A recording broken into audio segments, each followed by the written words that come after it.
So, Will, I know you were probably crazy during the trade deadline. What did you think? What a joke.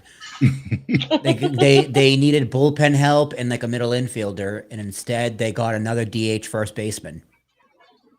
That's cool. Who? And Not then Not Luis. Not who did we just get? Garcia, Garcia. he's a DH first baseman. Why did I feel like he played second? Because like very rarely will he play second, but he's Gotcha. primarily a first baseman and a DH, which is great because we already have two of those. So they didn't get a new catcher, which they really need. They I did. thought I thought we were shoehorned for Russman. No kidding. They did call up Lombard though to play shortstop, and they put Volpe and Dominguez in the Yeah, AAA. they brought the Martian down. They put the Martian down. What's because there's no room for him in the outfield because they signed a new outfielder. They traded for a new outfielder, which is like you didn't need one of those either. Because what's gonna happen when Bellinger comes back? You're gonna send Spencer Jones down. What happens when Judge comes back? Yeah, it's like you guys completely ignored the issues you have and got new guys that you didn't need. Do you think they were too in on like? Do you think it was screwball or bust, and they just went in another direction? No, they didn't. They didn't. They don't need starting pitching. Their starting pitching is outstanding. They need a setup man. They need like another. They need another closer. They need an eighth inning guy. Yeah. And Meanwhile, hey, Will, the ever Will. Meanwhile, the Mets went on a fire sale, and I thought it was the funniest thing in the world. Girl, They were like, everybody must go. everyone now. but Lindor and Soto must go. no one wants Yeah. Lindor. The highest salary in baseball, the Mets, and just let everybody just go. Oh, I'm totally And that- convinced the owners are all colluding to make sure the Dodgers win a third World Series, so people are begging for a salary cap. Yo, And it's fuck not- the Dodgers. It's not. Fuck It's not that going to work school. on me because you're not going to tell me first of all that out of the three prospects that the Dodgers gave up, only one of them in the top 25 of MLB, and none of them are the Dodgers' top 10 prospects. So you gave away Scooble for nothing. You mean to tell me you couldn't have waited another 24 hours and gotten a better deal out of someone else for more better prospects? No. You want the Dodgers to win a third World Series, so you think the fans will be on your side for a salary cap. Fuck you. Fuck you right in the face. They My do need a entire salary cap, For though. I You do agree. page I has do been not agree. complaining 'Cause about I don't, the I don't, Dodgers. I don't care about the salary cap. I don't care how much money other people make. I don't care. So Juan Soto making $750 million has nothing on me. Doesn't affect No, me in that's. any way, shape, I mean, or that's form. not the idea of a salary cap. It's not about what money people make. It's mean like a maximum. I know you talked about salary cap minimum. Yeah, I Which support could that. work. Yeah, I support Which that. could work. There's Yeah. got to be. It's either a max or a min that's got to balance out the amount of money getting shelled out for a team that creates some sort of leveling field, essentially. Like the max doesn't fix the issue. It doesn't. A cap doesn't fix the issue. I think we've seen that in other sports. It's still a relatively the big market teams still typically win, and the cheap owners don't win. That's what it comes down to. Cheap owners don't win. And putting a cap does not incentivize owners to spend more. It incentivizes them to spend less. Actually, hockey does. Hockey has a good method. There's always fluctuation there, and the NBA, for by and large, is usually fluctuating. But look how much money the Mets have fucking spent. Look how bad we are. So like, Those are the deep pockets, Mets. deep pockets does not always mean good, unless you're the Dodgers, apparently. No, it worked for the Yankees, but we were more farm-grown team. Yeah. during, I like, am the not heyday, mad at the heyday. Dodgers. I'm not mad at the Dodgers for wanting to win and Their playing to win. books are going to be wild for like the next 50 years. Well, Scooble's a rental, so his School's a rental, but everybody yeah, else is everybody wild. else. Yeah, but dude, they're making so much money in their TV rights deal. It's like they're gonna owe a lot of money, but they're gonna make way more. Like they're fine. They're gonna be fine. Yeah, the problem is everybody else that no one else wants to. Cashman and the Yankees are not playing to win. They're playing to be profitable. Which, guess don't know what, what guys? the fuck's You are. You're like the third richest sports franchise in history. Second, I think, in American, I think it's second. The Cowboys, the number The one. I Cowboys- the think. Cowgirls, Yeah, it's yeah. like Cowboys, the Cowgirls, and the Yankees. So who it's like, also only play to make profit. It's totally a cowboy yeah, thing. yeah, dude. It's like, dude, stop going in the bargain bin And it's like, use your prospects or trade them. And they don't use them well, so fucking trade them. God. But other than that, I'm doing great. I'm ready to be upset about the Jets again. There was a meme that someone commented. So the Jets made a Twitter or social media post that was like, a week from now, we play football. And somebody commented and said, is that a threat?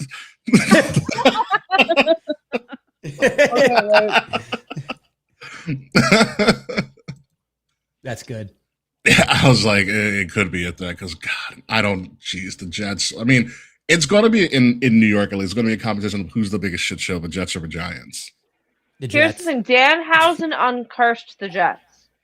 He also uncursed the Islanders. Yeah, so we're going to have a great time. At least I am. Listen, you can do whatever you want to the Jets. Nothing on that roster screams they're going to win anything. Honestly, I don't think the Jets are going to truly know success until either Woody Johnson dies or Joe Namath dies. It's probably Joe Namath. Joe Namath definitely going to deal with the devil for around Super Bowl 3. Mm-hmm. Definitely. But Woody Johnson also is basing the Jets on Madden scores. And the Jets Madden scores came out today and they're something. No, it wasn't Woody Johnson basing it. It was Woody Johnson basing it off of what his sons said the Madden scores of his players were. Whoever players in the league were. The fact that he had kids that young to talk about that is kind of wild. It is almost football season, Mr. Dr. Face. Especially since the college football rankings just came out. And I'm ready for your Oregon Ducks are number 2 in the nation right now. Are they? Mm-hmm. It's the first football time? Oh, yeah. Training camp just started. Quack, quack. Quack, quack, yeah. Is this the year I get into college football? It better. I'm going to send you somebody. There's a girl that's named College Football Lucy, and all of her content is talking about college football. I love so that. She'll give you all the information you need about anything and everything. I just feel like a poser in college football when I technically have 0 states. I don't have a bachelor's degree, and there's no. Do you know how many college football fans have 0 stakes in the college that they're a fan of? Most of them. Most of them. I grew up in a Notre Dame family, but that's because so sad. My dad's side of the family's Irish. That's why they like Notre Dame. That's it. So Mr. Dr. Face, stop singing Rocky Top in the freaking comments. I will block I'm Notre Dame by birth, but I am open to other. Fun story. I've been on Notre Dame's campus. It's massive. Really? It is freaking huge. Where is Notre Dame? South Bend, Indiana. Oh, that's right. Yeah, I was there for a basketball tournament with my church basketball league. They got a lot of land out there. Yeah, a lot of sundown towns. But also, Kay, do you want to know a fun fact about Notre Dame? Mm-hmm. It is literally a school that is based off of Notre Dame got big because it was because of football and college football alone. They were a small regional school that ended up having a legendary one of the first big legendary college football programs, and they weren't always called the Fighting Irish. Will might know. You might know the story. You've told me this before. I don't think I've told Kay this story. Yeah. So, their original name of Notre Dame's mascot was called the Vagabonds. And to clear, I do like Fighting Irish better. Yeah. And they decided that Vagabonds was too derogatory to Irish people. So instead, they chose a leprechaun who's always looking to fight and called themselves the Fighting Irish. So, one stereotype to another. Love it. Yes. Yes. Over to the most unholy place on Saturdays.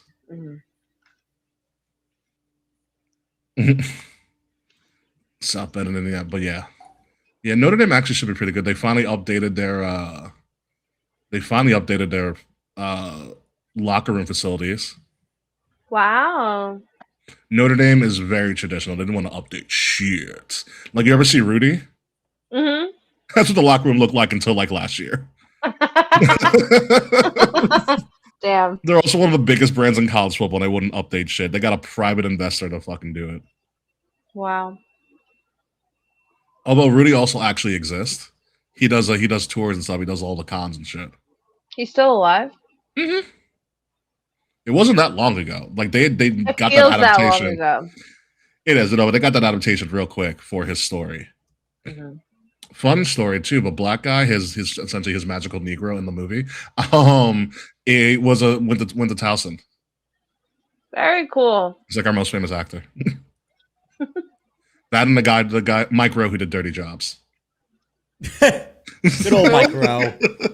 You ever watch Dirty Jobs? No. It's like No, but I know Dirty Job. He's like, I'm a chimney sweeper for the day. Yeah, it was this middle-aged white guy, and he would just go around doing the most disgusting jobs people do. Like he'd be a chimney sweeper. Working sanitation was like the cleanest thing he did. Wow. Yeah, he would just do crazy jobs. Like Yeah. I mean, someone has to do them, right? Yeah, they're completely normal jobs, and he was just they like, probably pay pretty well too. yeah, for all the shit, no pun intended, that they have to like go through. Yeah, Mike. Yeah, I'm surprised you never watched Dirty Jobs. No. I have a lot of other my Discovery Channel is mostly just MythBusters. Isn't it Shark Week this week? Yes. I don't follow Shark Week. It's not my thing, but I'm happy for those who observe. I never really am that obsessed with Shark Week at all. I don't Same. get it. I don't get like what's the hype. I mean, It sharks used are to cool. be. It used to be. I agree, but like, why do we need a whole week? They need a whole week. People are obsessed with sharks since Jaws came out. Okay, Yeah, then no just kidding. watch Jaws again. And then they did Sharknado, which is kind of funny. They made like Shark 4 of Week was those. really Yeah, they did. Sharknado Kurt Angle's was in one of really them, I funny. believe. Kurt Angle is in one of them, I believe. I want to be in the mind of Kurt Angle one day. I don't. I'm Speaking glad of who I am. movies, Ricky, you'll be glad to know I've started my Marvel catch up. Oh boy, you've got a long weekend I was ahead gonna of say, you. where'd you So- start? I haven't seen Okay. Spider-Man yet. So It's pretty the much highest grossing domestic box office ever for an opening weekend. Jesus, I So believe. It pretty made much my 360 million. It made 360 million, beating Avengers Endgame. My Yeah. micro goal is to be able to see Spider-Man soon. So I rewatched the first 2 Spider-Mans with Tom Holland, and I finished season 1 of Loki. I've started season 2 of Loki. Uh-huh. We have to watch the third. We have to watch the third Spider-Man because we haven't seen it. My God, I have Kay. to watch the Been second. holding that secret from you forever. I know stuff that happens in that movie already. Movie's Well, incredible. And the It new I have is. to watch it Spider-Man again before the new one. and the new Spider-Man has already been spoiled for me. Not me. Oh, it's Fuck great. you. It's all over the internet for me. So Spider-Man has been ruined for me, but It's still a I'm good excited movie. to see it. Boris is very into Spider-Man. I was talking to Liv the other day. I don't know if Liv told you. You guys But- talk about Marvel? Excuse me. Mm-hmm. But Liv was like, I haven't even seen WandaVision. I was like, what the fuck, Liv? Yes. Yeah, when WandaVision was out, we weren't together. Still. No excuse anymore. So she's gonna watch WandaVision on her own. Because you've already seen Gagatha, as I like to call it. Yeah, I've seen Gagatha. I've seen WandaVision. I've seen Falcon Winter Soldier. So pretty much, I kind of fell off with Marvel in like 2021. So I'm pretty much catching up the next 4 years in the next 4 months. Okay, you don't really have. I mean, there's a good amount that you need to watch, but it's not as bad as I previously. It thought. doesn't. The way I feel like when I chunk it out to get to see the new Spider-Man, I'll feel a little bit better because I need to see other Spider-Mans. I need to see the new Doctor Strange. Oh, you never I saw don't know Mom? Multiverse of I didn't- Madness. No, I didn't see. Nah, I didn't either. haven't. I Raimi haven't. does it. It's a horror Dead movie. ass. I haven't seen anything. Like, hold on, let me pull up like the full. Once you realize Sam Raimi does it, and it's a horror movie, which is Yeah, Raimi's that's wheelhouse. like, okay, yeah, that's worth it's worth watching. Same Raimi rocks. Yeah. There's a lot of Sam Raimi tropes in Multiverse of Madness. Like, have you heard that Sam Raimi always has the same car in every movie? Has he? There's a car that he always has in every movie. Oh. And one of his friends is in the movie too, but he always has in every movie. No, it's just like Adam Sandler, always just putting his friends in movies. Freaking Dante.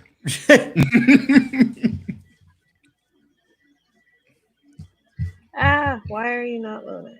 So I think the last Marvel movie I saw in theaters might have been Endgame. Damn. Yeah. Missing So bangers. I have to pretty much watch everything after Endgame now, but I'm kind of prioritizing getting to Spider-Man first.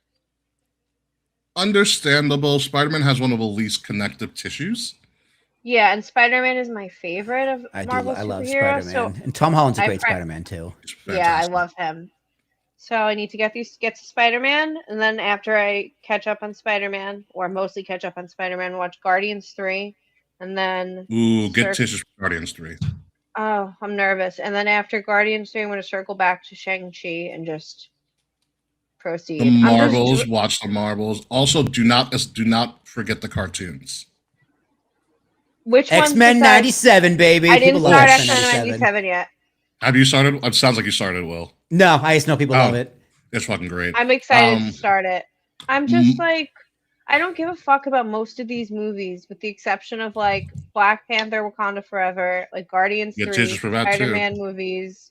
I care about Deadpool and Wolverine, and I care about Captain America. I just don't care about like Thunderbolts, and I don't care about the Marvels. You need to care about Thunderbolts, and you need to care about the Marvels. Trust me. I know I need to care about them. And like I don't care about Eternals. I don't care, but I know I have to watch all of these things. And then there's the shows, and I'm like, Do you want me to write you a list? what do you mean, a list? Like of what you should watch in what order? That would be great. Or I can send you what Eric can send you what I sent Liv. Yes, please. I can do that as well. Because for the most part, like there are certain things she hasn't seen that I've seen, like Wanda and like Agatha and stuff. But when it comes to the movies, we're pretty much paused at about the same point. Like I'm gonna just start coming over and forcing you guys to do Marvel movie nights. That's a good idea. That's kind of what we've been doing. Like we were gonna watch Spider-Man last night, but we didn't have enough time because of Raw. And yeah. Yeah, just let me know when you guys are doing it so I can fill you in on gaps that you might miss or might not understand, especially if you're watching out of order. Yeah, we're gonna. I'm gonna be your reference. We're gonna watch definitely third Spider-Man movie this week, and Doctor Strange this week. I just don't know how long before we're gonna be able to get to the movie to see. Liv can't see Doctor Strange until she watches WandaVision. It won't make sense. I'm not gonna see Spider-Man. We went to. In order to see Brand New Day, you have to watch Thunderbolts. I do. Yes. It's not going to make. There's a connective tissue that you need to see that needs to be. Okay. So to get to Spider-Man, besides the Spider-Man movies, besides Doctor Strange, I swear we're a wrestling podcast, folks. Don't worry, we're gonna get there. Besides Thunderbolts, what else do I have to watch for Spider-Man? Give me some time. Last Spider-Man. That's actually really important. No Way Home is literally. Start there. And we can No work Way our way Home up. is literally. No Way Home is literally next for us. Mm-hmm. But we went to the movies on Sunday. We saw the Hadestown Pro Shot, and I'm like, I want to see Spider-Man. You didn't see the Odyssey yet? Not yet. Hadestown was the priority because it's like a limited screening. Yeah, it is a limited screen, which is also getting bumped because Spider-Man just broke every freaking opening weekend record in American cinematic history. Incredible. Hadestown was incredible. Oh, and I watched Sinners this week. Finally. Sinners is great. I'm catching up. I'm finally becoming a person of the world again. Catching up on shit. What did you think of Sinners? I loved it. I want Ryan Coogler to direct a film adaptation of Hadestown. It's really, the rumor is now that Blade's pretty much scrapped, which is freaking ridiculous. Yeah, I heard Blade's done though. The rumor is Ryan Coogler lobbied for Blade and they didn't give it to him, so he would have made Sinners. You know what? Hell yeah. Which, if that's true, it checks. Beautiful. Great Blade movie. Sinners fucking ruled. I wish I watched it sooner. I think they canceled the Blade video game too. There hasn't been an official word, but like there's no word on the Blade video game. I was excited for the Blade video game too. The Blade video game probably would have been sick. Mm-hmm. There was a good studio attached to it too. I forgot which one, but it was Wolverine looks awesome. I won't know. It's on PlayStation. Yeah, gotta love it. Anywho, all right, we can talk about Marvel in the post show, but we got to talk about everything that happened over the weekend, especially people who have microphones that probably shouldn't have a mic for too much longer. Looking at you, Triple H, because Lord Almighty, we've got a lot to talk about with that. So, all that and more. And oh yeah, Will, I got a surprise for you. AEW is having another tournament. Yay! I can't. Kay already watched Dynamite, so Kay knows what it is. Will doesn't. I already forgot what it's called. If I'm being so honest with you, it's okay. It's okay. We're gonna talk about it at the end of the show, but we'll be back in about 3 minutes.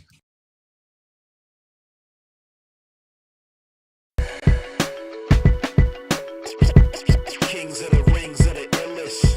Kings of the rings of the illest. Kings of the rings of the illest.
Kings of the rings of the illest. Kings of the rings of the illest. Kings of the rings of the illest. Live from the Wrestle Addict Radio HQ, representing Kings of the Rings to the fullest. King Ricky made the hot tag to Willie T, and out of nowhere like Randy is the Queen Bee. K-Fay brother, 400 plus in the bag like money in the bank brother. See when they pod, it's the opposite of common. Look at the comments, crowned at a certified top 10. You heard? Kings of the Rings pod. Throw up a too sweet when you see the squad. Like a chop in a, I know you feel it. Kings of the Rings of the illest. Kings of the rings of the illest. Kings of the rings of the illest.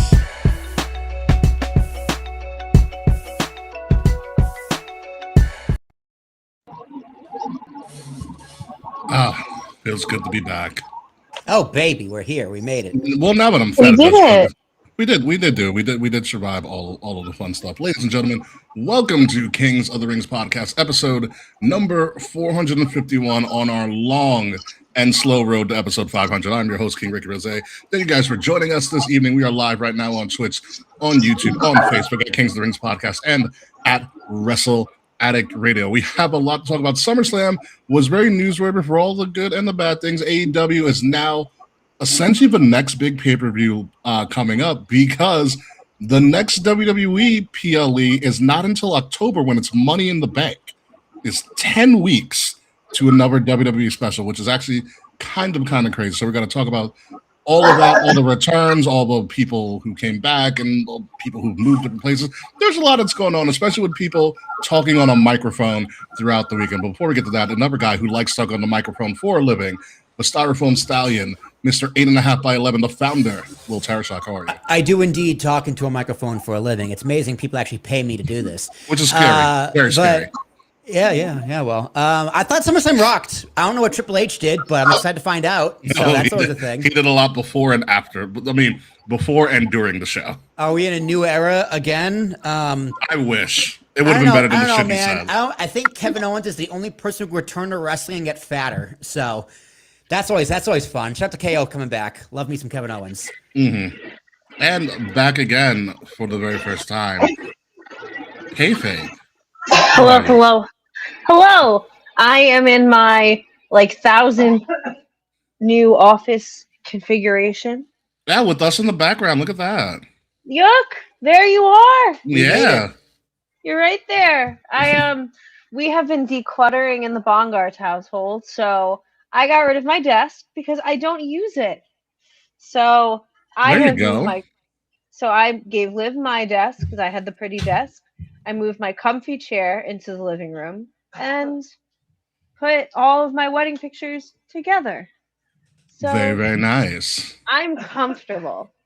As you should be, because we're going to get really comfy today as we talk about a lot of things that happened over the weekend. And before we get to that, if you like what you're listening to or watching us right now as we are live, please like, share, subscribe, leave some comments. The links to all of our stuff are in the description below or the QR code that is right above my head. And so let's get this show on the road with the biggest party of the summer.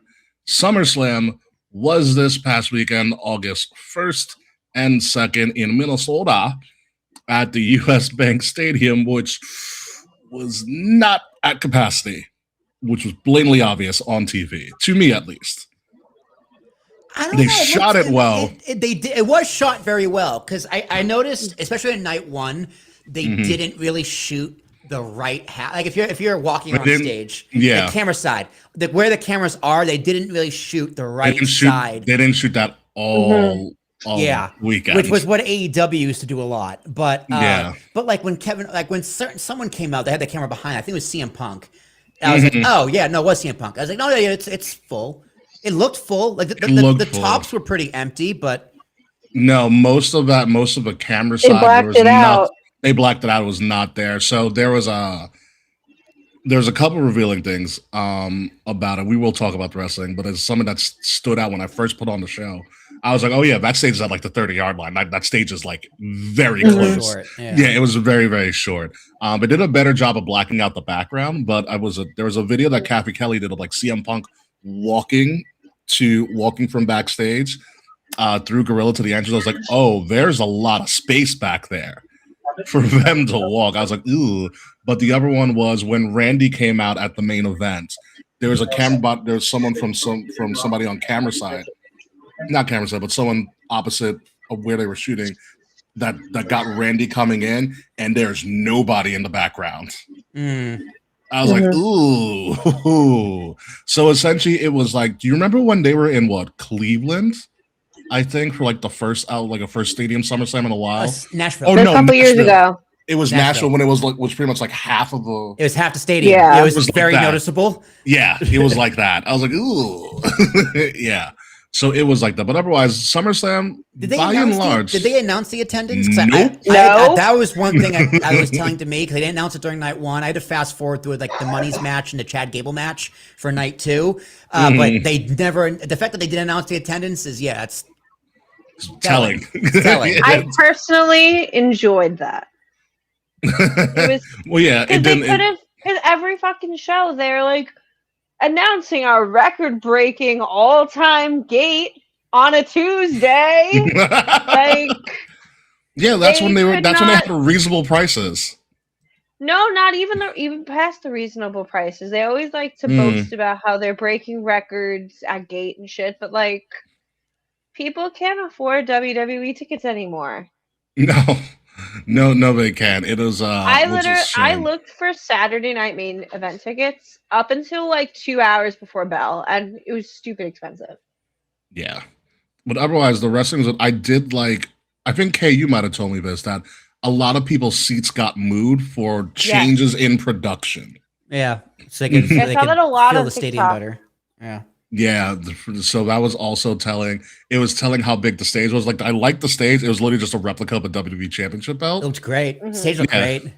It looked great, but I was like, they probably went for the Viking boat, but the Viking boat was too small. I liked Yeah. like it was a post of like, wow, $75, not bad. They're like on the floor.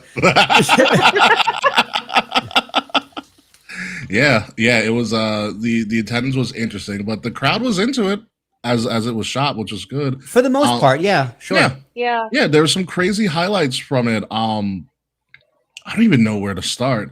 Io and Liv put on a great opener. Yeah. They did. I was very They did. It was a very lot better surprised. than the Saudi match for sure. No, Mhm. absolutely. I thought Io had it when we're gonna put the results up. Sorry, I thought Io had it when she flipped out of the Oblivion. I was Me like, too. Yeah. oh, we're going places. Yeah.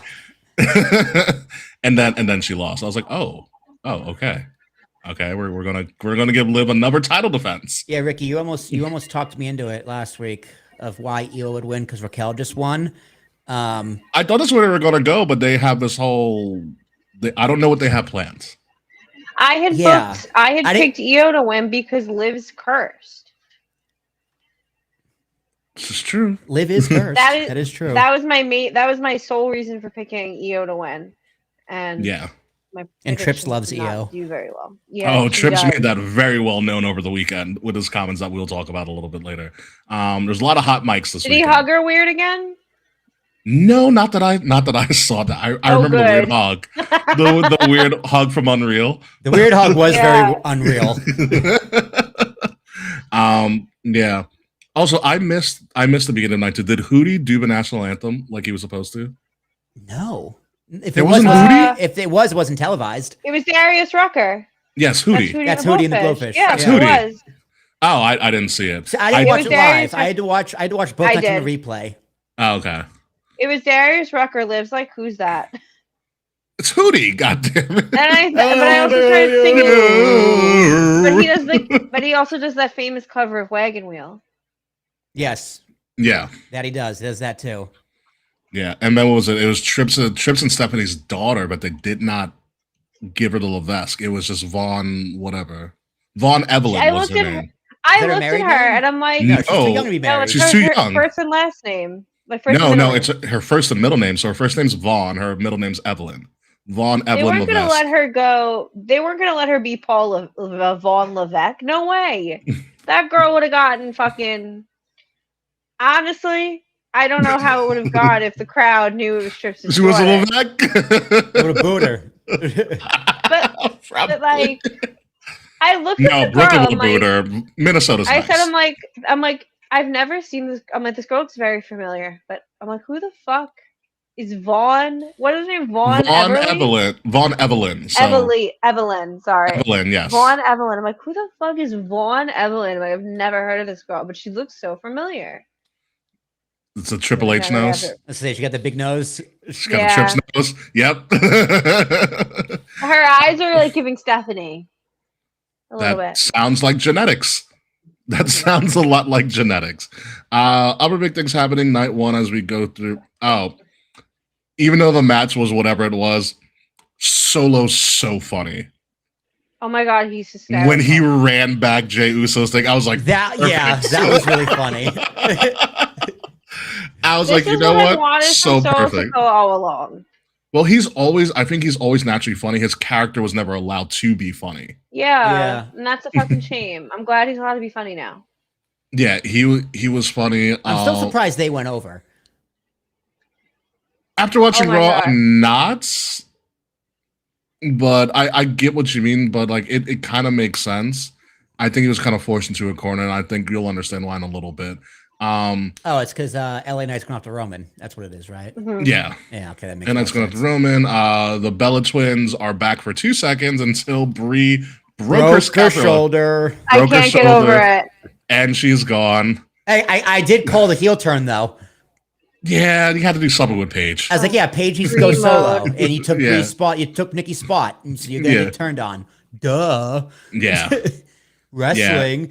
Nick Aldis coming out to Oasis made my life. Incredible. that was a last minute get by them too. Apparently, Yeah, you know what Wow. that rights must have cost? Oasis don't give their shit to A nobody. lot of money. Yeah, but Yeah. listen, Nick Aldis was the highlight of night one for me for the most part. He Yeah, he did looked great. fantastic. National treasure. National treasure Nick Aldis. I think I texted Kay, I said Magnus. Magnus. Yeah. Yes, you did. That was him. I think the most impressive thing he did, even though I hate that he lost, and I hate the continuity BS that's happening with that. I loved that when he caught Gunther in a crossbody and then lifted him into a stalling suplex. I was like, Jesus, he's still really strong. Yeah. No ring rust on that, man. No, and he's not even 40. He's like 39. Wade Barrett losing his mind too was great. Watching Wade Barrett, listening to Wade Barrett call that match. He was so happy. Yeah, he's like, It was really Break's wholesome. dream. That's Oasis, Michael Cole. It's Oasis. I love how they probably no one told him, so they can get Yeah, the right. reaction. So he could freak out. Yeah, he was. Yeah, him coming out, he looked great. I loved the jacket he wore to the ring. Yep. Great Like tight. it was so good. Thicky Mickey was in the crowd. I was like, oh, they allowed her Mickey back on was in the TV. crowd. Their Biscuit kid butt. He's a young kid. Young He's a kid. I young was just like, kid. yo, you look just Yeah. like your dad. Yep. Sorry. No, he is. That is literally Nick Aldis is copy pasted on a child. Yeah. Yeah. He's got a few years to bulk up. He'll be fine. Yeah. My Do you think gripe- he'll wrestle? Who knows? Who knows? I don't know. My gripe with the Nick Aldis thing is so after night one, they had Triple H in the back. And Nick Aldis, yeah. And Nick Aldis like, hey, I'm gonna resign. And Triple H was like, I respect what you did. You should over here, blah, blah, blah. What irked me was like, hey, whatever happened in the ring doesn't matter. I'm like, what do you mean it doesn't matter? That's quite literally why we're here. That's why we had the fight. To see what happens. Because my whole gripe was like, if Nick Aldis loses, then I feel like his credibility as a GM is gone. Mhm. Because then anybody could be just like bully him and then beat him and then get whatever the fuck they want, which was almost true for night two until they swerved us with KO. See, I thought that was like Nick Aldis turning heel. I thought so too. And then they That brought would've Kevin been Owens. fun. I was like, Yeah. it's just a swerve, bro. Yeah. Yeah. Which killed all of our predictions. We all didn't get that one. I was like, son of a bitch. Are Also, we not poor- counting that one? Naturally. I mean, we all lost, so it doesn't matter anyway. We all didn't get Yeah. that one anyway, so it doesn't matter. So, but yeah, poor Finn. I was like, Jesus. I'm so upset. I Nah, was like, KO was way better. not when you have 10 weeks off until Money in the Bank. Yeah. KO Punk, from a promo perspective, is can't miss. It's almost Mania work. It's Mania season work. Give them 10 weeks. KO maybe 3 Punk weeks. is a dream match of mine. And Yeah. I'm like so excited that it's happening, but I'm like really bummed about how it's happening. Yeah, I do. One of KO's biggest things on the post show, Ugh. he was just like, they asked me if I was going to play it safe when I get out there, and I told him, yeah, and he's like, nope. Nope. He's like, I'm never going to play it safe. He's like, I'm jumping on the top rope and doing I'm flips. pinning Sammy. You know, it's funny. I was like, watching this match after it was finished, I was like, huh. I wonder if Triple H comes to us like, oh, Kevin, who do you want to pin? Sammy. Sammy's face was priceless. He was like, not again. Oh, he was Yeah. no him selling the I think it was great and them just all right, hug and then fight. Yeah. Yeah. Sammy with a smile on his face as he was getting pinned. Like all of it was just it was great. It was incredible. It was fantastic. Cody and Punk Tore it put on a down. hell of a match. Yeah. Great match. Mhm. Punk loves hockey more than I Yeah. originally thought. Yeah, no, he loves hockey. I was like, what is that? And then freaking Cole's like, oh yeah, that's the Minnesota North Stars, a former NHL team. I was like, Jesus Christ, he like is a hockey aficionado. Like Goodness I was gracious. thinking Packers. I thought But- so too, because I was like, green and I yellow thought he sounds like was- the Yeah, pack. but the green was a little too light. Yeah, Yeah. the green wasn't totally right. They were good. Randy comes back, so he now can have a proper feud with Cody. Yeah. 'Cause he was injured and stuff too, so it kind of works out. Also, Randy, greatest nothing cameo ever. Does RKO, winks love at the hard cam, runs away. A lot of people have been winking. Is the wink supposed to mean something? Like a lot of people are like winking at the camera. It's a fourth lately. wall break. I know, I understand that, but like there's nothing, no trend on social media. There's like people winking No. at cameras. I thought it was just Randy I think being there's- Randy and just winking. I personally think that they are so many people are breaking the fourth wall, so it becomes a good post for like TikTok, Instagram. Oh, we Yeah. have breaking news, actually. What? Bianca Belair just had her child. Oh, I did. Yeah, I did. Oh saw it yeah, this I saw afternoon. that earlier. Yeah. Sorry. I Yeah, should've Bleacher posted. Report just broke it to me like 7 minutes ago. They had a so. very weird picture of the baby's foot in the Well, they're probably not post. showing his face. Well, A lot I of don't parents blame don't like them for showing not faces. doing that. I love it's just Yeah. like, you know, like hand in hand, you know, like their hand grabbing the fingers. Like, nope, here's his feet. Your feet. Free feet pics first But off. congratulations to Yeah, them. congratulations. I'm very glad that the Congratulations. baby's healthy and mother's healthy and time to get back into ring shape. Yeah, that's Well, going to take even some if- time. Depending on her Oh, finger. but Depending on Yeah. her finger. Here's the thing: even though when she recovers from being pregnant and stuff, her finger is still fucked, from what I've heard. Her fingers, yeah, she had a picture of like a few weeks ago. Her fingers still Yeah, very Yeah. hard. it was gross. It was gross. So Swollen. yeah, Punk continues. Cody. I also, speaking of Cody, that Street Fighter entrance was so cool. He looks like Paulie D. The character select Yeah, it was really cool. with the guile It was head, really with the guile fucking headpiece. He was sitting there too long, just waiting for the wrestling has more than one royal family. It's like, and then he just put the helmet. Like, I want to see him Punk like just something, Just kick something with it. Because like, yeah, it's that like was a zebra. it's like, yeah, you look just a little ridiculous, just a little. I love it. It's one of my favorite. That's one of my favorite headpieces he's ever worn. Yeah. It's the hair. It's the hair. Yeah, it's literally video game accurate hair. Yeah, I still wanted When one of them to Street turn Fighter coming out heel. October? Yeah, mid-October.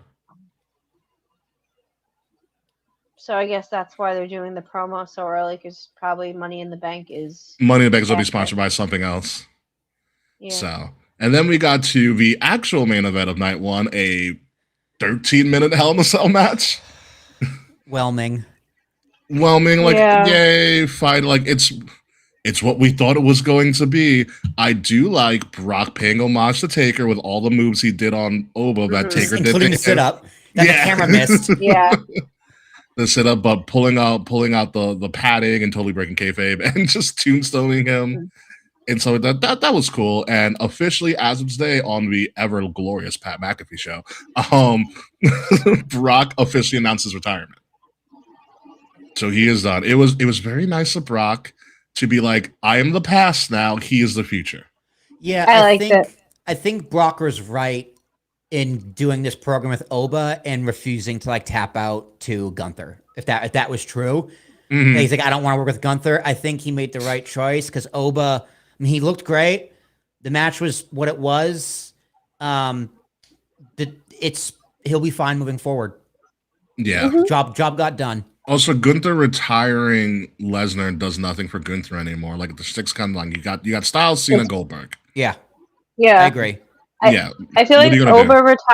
Oba retiring Brock is different because they're passing the torch of like the behemoth, like the monster, rather than just Mhm. killing another career.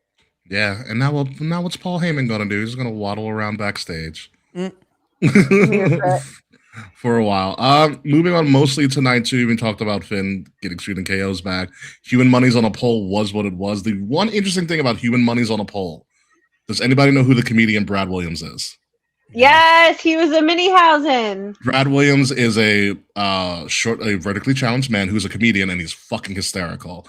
And he apparently lobbied to be a Minihausen. He was one of the Minihausens in the ring. Good for him. I got to show you So Brad cool. Williams' comedy. He's so funny. He's so funny.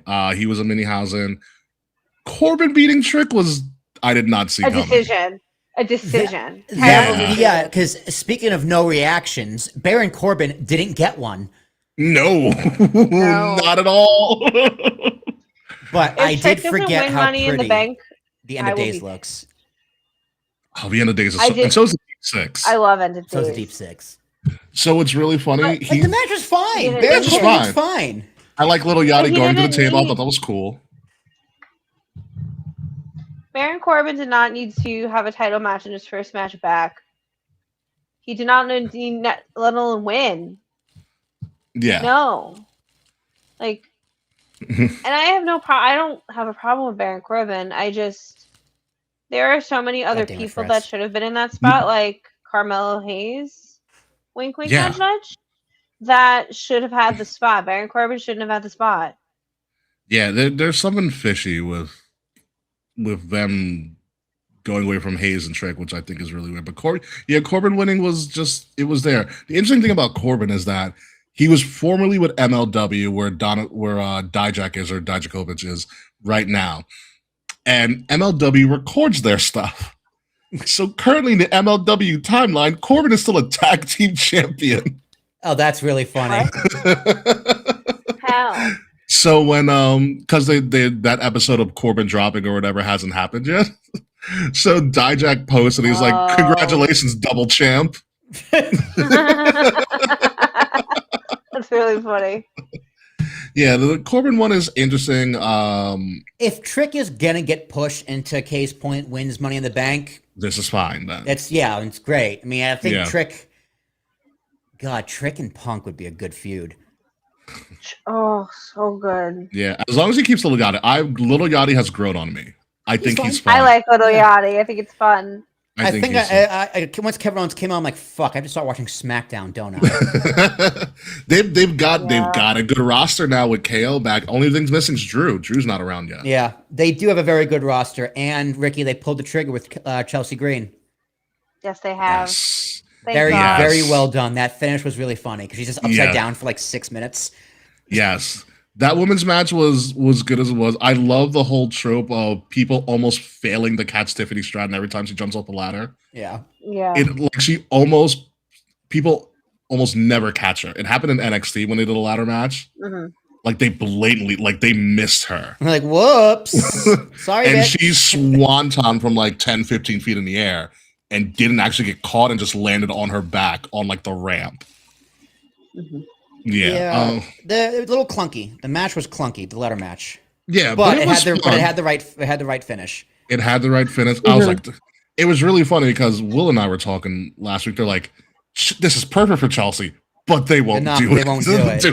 Yeah. It's like, let's give her an interim title that people will be like, it's not real. Let's see what she does. Like you said it best. It's like, if there is time to do it, this is the time to do it. It's an opportunity. It's something different, and it's right up her alley. And I believe it's still actually going to count as a legitimate title run for her. As it should. That's what they is a said. world It's her champion. first champion. She's a first world, as it should be. She Yeah, is it's a a- legitimate world champion, and they're going to do a unification match in October. Which Something like that. Yeah. Give her. It's a 10-week run. Let's go. Yeah. Mm-hmm. Yeah, it's fine. It's a 10-week run. She's becomes the 5th Canadian female to hold a world title in WWE. She's Wow. only one. She's Who are you a rooting now for? Trish, Gail Kim. Gail Kim's Canadian. Yep. I was just gonna say that. I forgot the other two, but I have to look it up. I know it's Trish. Well, Natty, Gail I Kim. guess if they could count the Divas. Natty, yeah. Natty. Trish, Gail Kim, Natty. I forgot who the 5th one is. Trish again. Trish in another iteration now. It Jinder is- Mahal. She is also a Triple Crown in Yes. WWE now. Yep. She's also one of I think 3 or so women in the history of wrestling to hold the women's world title and the knockouts title. Huh. Oh wow. The other one being Gail Kim. And Naomi. Naomi. Naomi Yes. was a knockouts Yep, champion as just well. Trinity. Yep, Trinity. Trinity. That's Trinity Fatu, or whatever her last name is.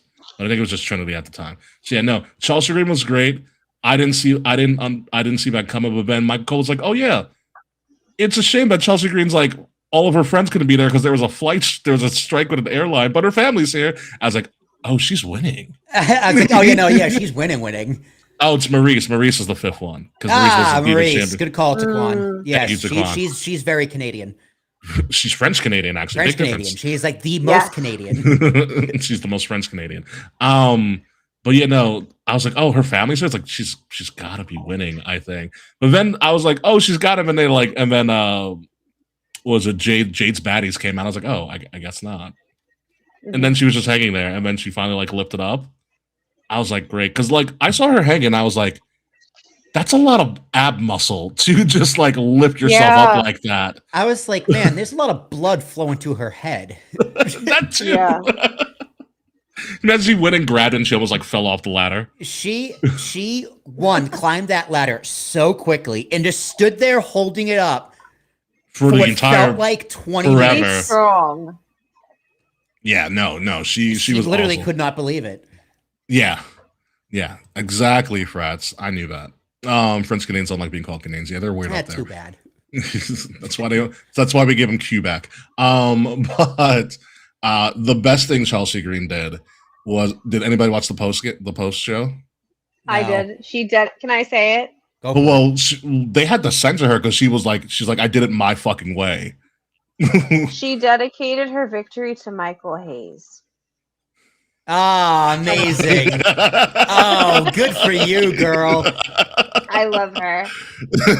Well, you know, Michael My Hayes is in the back president being is like, my girl, champion. congratulations, you deserve it. Like, Michael Hayes is probably like, you know, I'm glad I ate crow on that. Yeah. And of course, Road Dogg had something to say on Twitter about it, which is what we've been saying for weeks. Who knew Road Dogg was the connecting tissue for everybody? Yeah. The show should be renamed Road Dogg Was Right. Yeah. The rings. Yeah. Also, Chad Gable won, which was Fast forward. great. It was I I great. Is don't it even main event? that was the best wrestling match of the night. No, I It had to was fast so forward so I good. could actually have enough time to watch the main event of Oh. the show. Oh, Oh, watch okay. it later. It was so good. It's like oh, who knew a wrestling match was going on this pay-per-view? It was one of those things. Mm. His entrance was great. Penta was fantastic as always.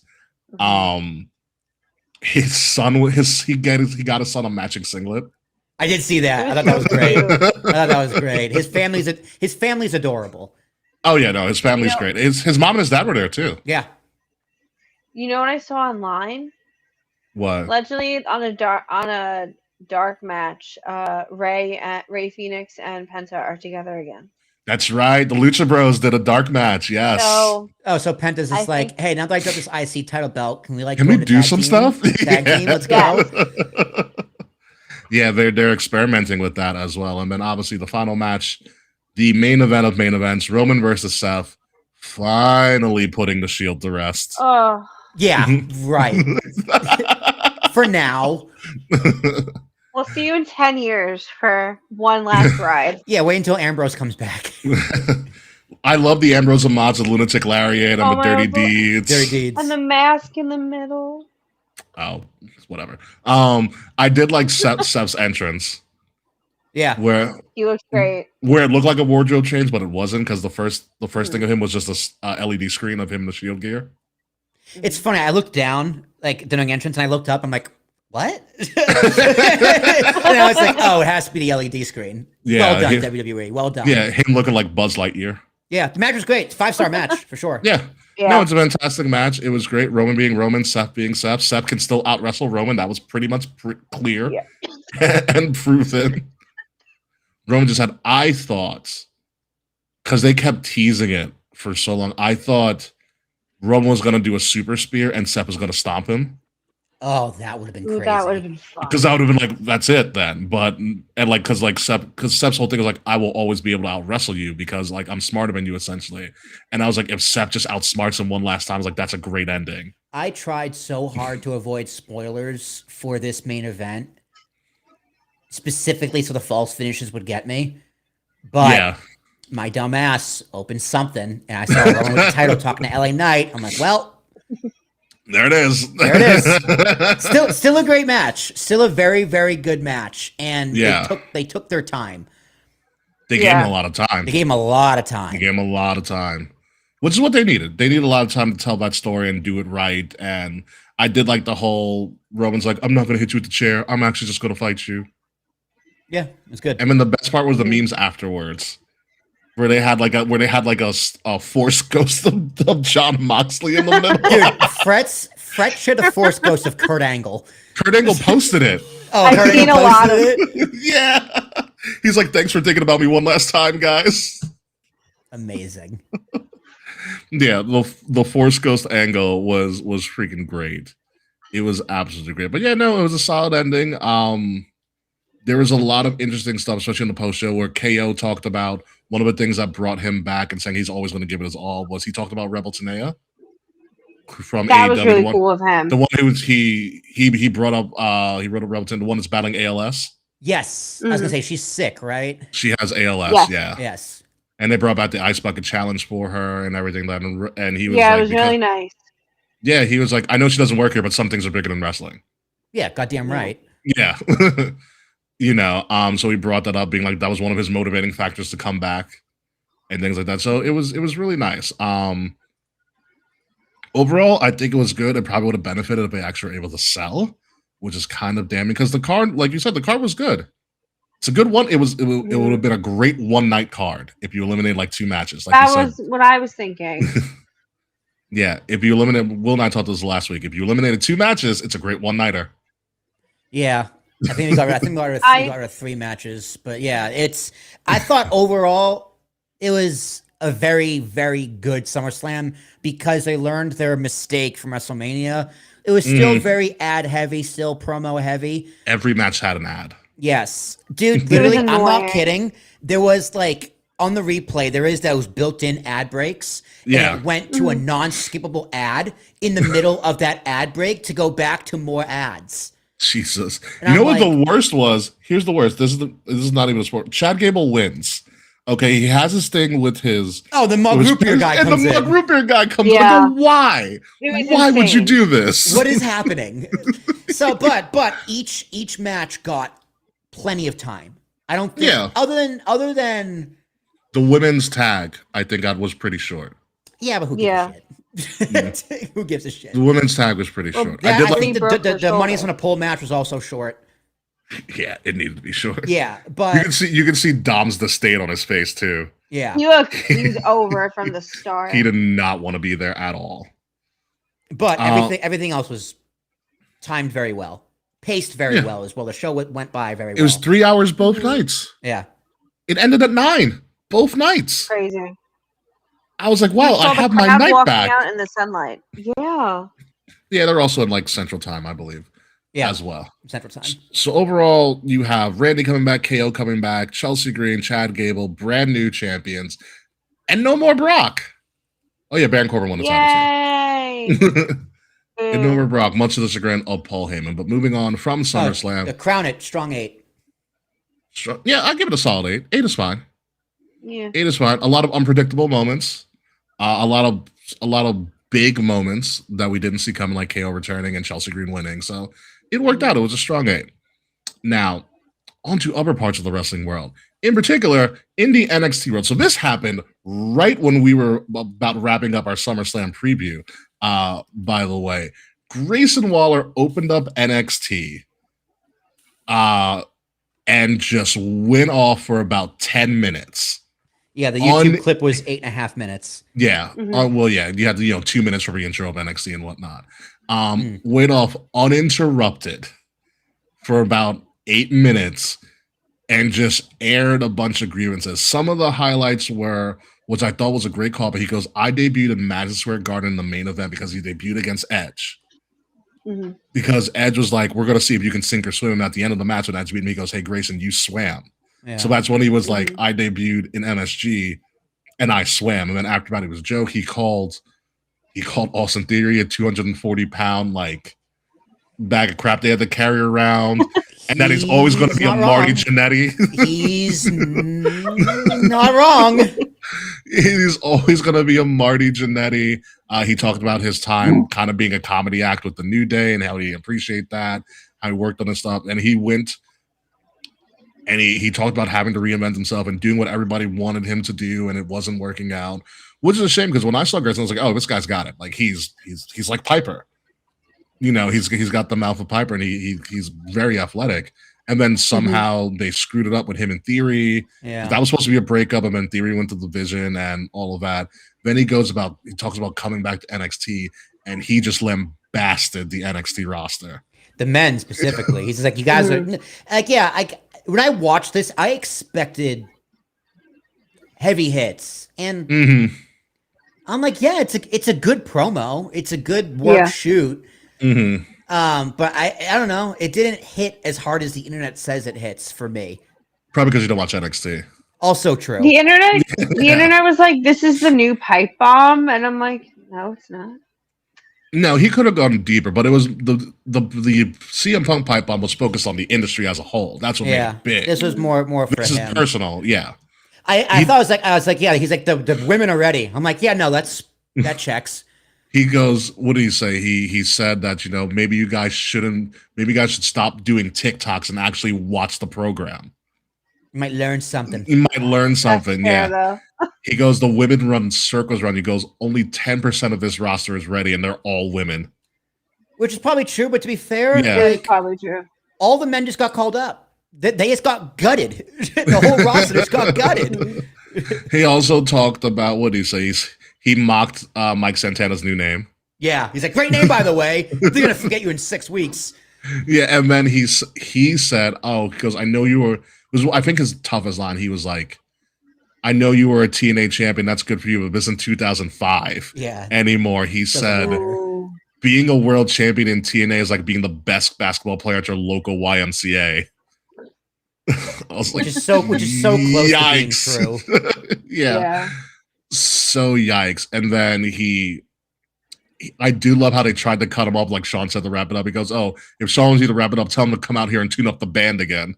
Yeah, and he's like, he's secretly smiling underneath. I'm like, yeah, no, he's smiling he's Sean smiling at loved Gorilla it. right now. Yeah. Sean loved it, but he talked about, he's like, maybe I didn't kiss enough ass, blah, blah, blah. Like, it was great. And then he went after Tony D. He goes, the reason you're champion is because everybody else left.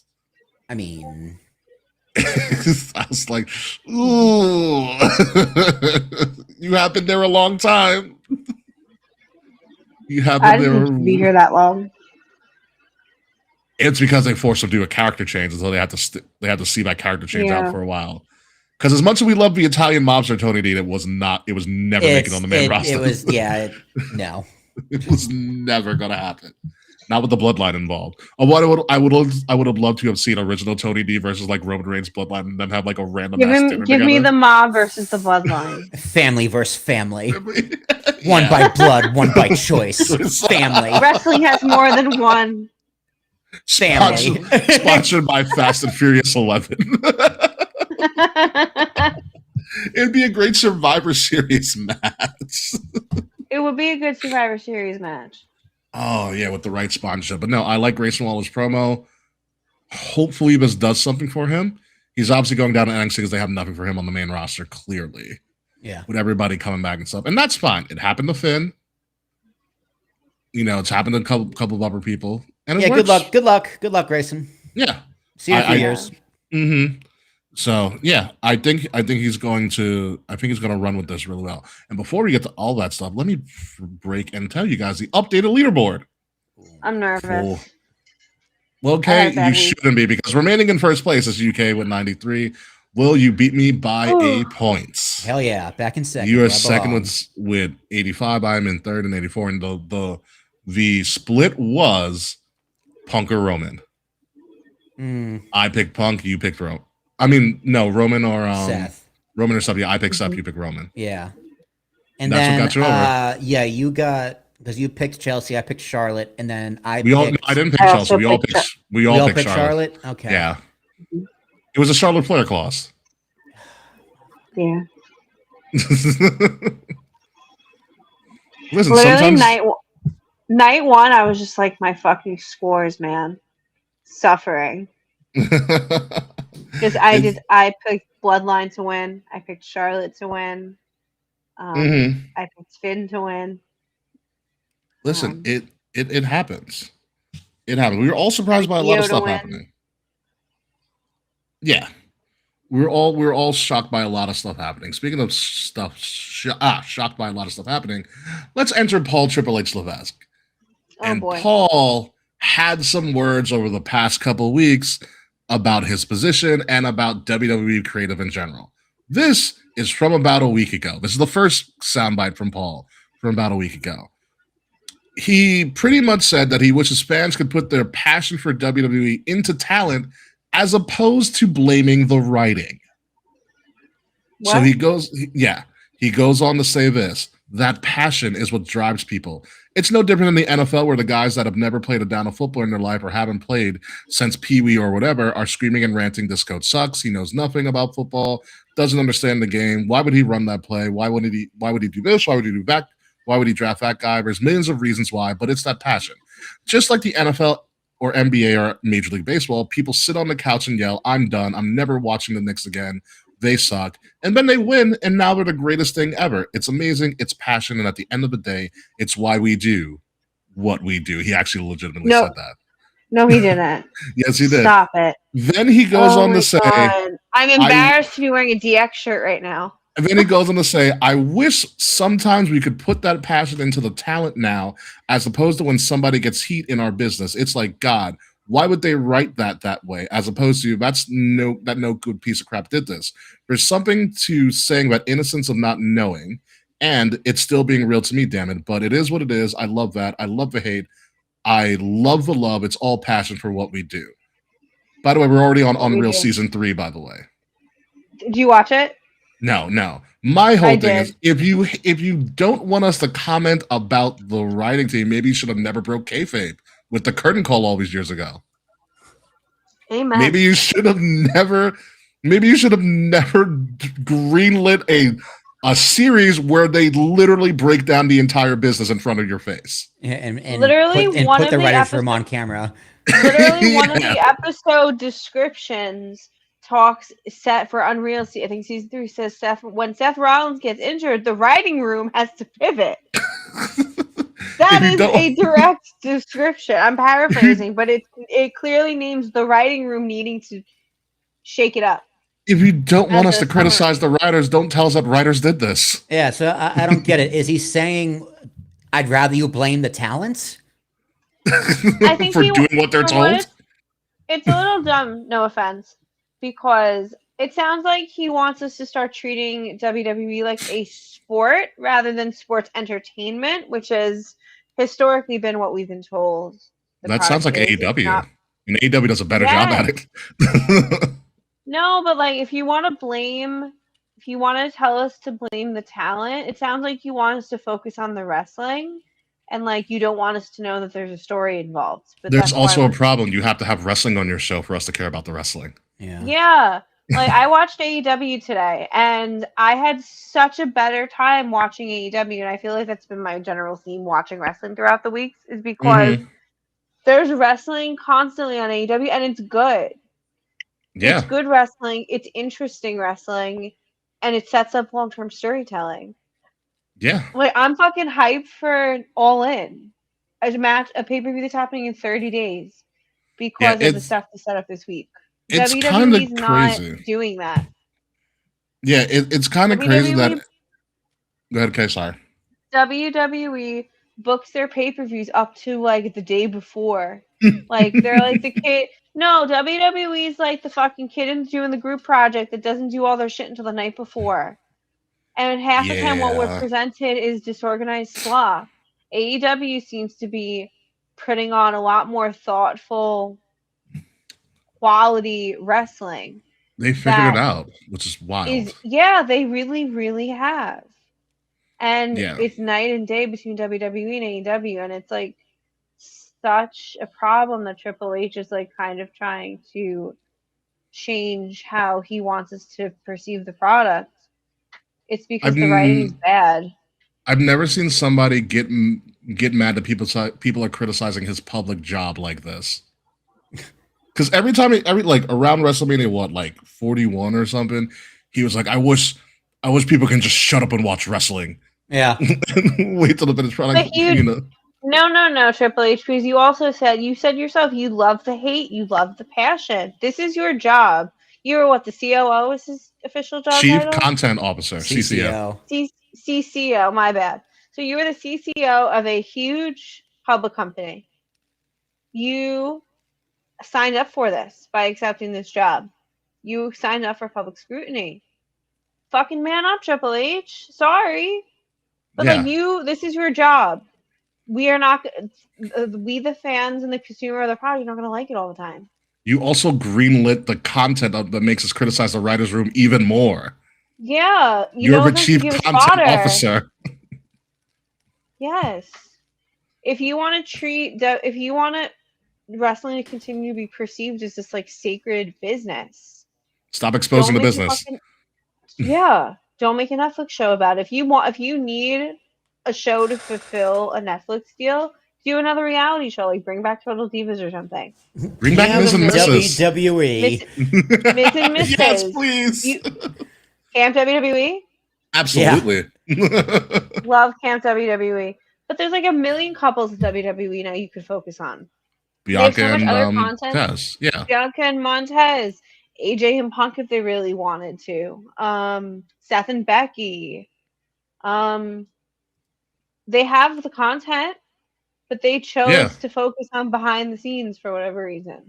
And I it's like fucking them in Unreal. the ass. I like watching I it. like Unreal too. It's interesting. But it is interesting, but it also gives me more to shit on. Yeah. Yeah. Yeah. So It's they are motivation. giving me more content to make all this content for y'all. Mm-hmm. By the way, folks, Triple H wasn't done. So after night 1 of SummerSlam, there was a press conference that Triple H did, although they didn't do one in night 2, and I wonder the fuck why. So Yeah, I Triple- waited for him. He never came. he never showed up because he said enough at night 1. So during the night 1 presser post SummerSlam, Triple H was asked specifically about a comment Damian Priest made, I believe, on SmackDown, where he was like the same talent getting the top spots in WWE. And so here is Triple H's long-winded breakdown. He goes, look, I get that. If you're the guy that wants to take the spot, it's frustrating when there's guys above you that have the spot. We're in a period of time where there's a lot of top performers and top spots that over time have earned those spots and are selling tickets and are incredibly popular. So you really have to do something. The narrative of it's my turn, I've been here for a while, there's no turns. That's not how it works. You earn the spot. Believe me, if somebody's getting over more than somebody else, we move that person into the spot and move the other person down. LA Knight would like a discussion with you. But it's not just that. It's not just they're getting the loud crowd reaction, or are they going to be good? Are they going to be good in the spot? Are we going to hold up their end of the bargain? Are we going to screw up if we give it to them? And are they going to make a mistake that we regret? There's all those things that are factored in. And I love the fact that sometimes town are like, well, it's frustrating. Great. That means work harder. Get yourself there. Figure it out. Figure out the way. Figure out how it's done. I've seen a million talents succeed because of what they do, not because storyline or creative. They gave them the spot. 99% of the time in this business, the person gets over, then gets the push. LA Knight would like to have a word with you. That's how it works. That's how it's supposed to work. You go down, you go do you, then we follow it, because otherwise, most of the time, they will choke on it if it's not what the fans believe in. Big believer in, if you want the spot, go take it. Roman Reigns' push would like to have a word with you, the original one. Whenever anybody says, I don't know why I'm not in that spot, well, I don't know. Are you more over than Cody? Are you more over than Roman? Are you more over than Punk, Liv, Io? The people that are in the spot get there, make those crowd reactions, whatever you need to do, make it happen. That's what we're all here to do. I love that mentality because I think it makes the people work harder. And if they're not willing to work to get the spot, then you shouldn't have it anyways. Okay. Here's the problem, because he contradicts himself. Like, oh yeah, he does multiple times. Yes. He's All not the time. he's not wrong by saying the people who have got the top spots have earned the top spots. I think that's fair, and I think there are multiple times where they kind of see a hot angle, and eventually they do get there and kind of ride the wave. LA Knight is on TV every single time. He hasn't won that top title, but he has been in those top programs.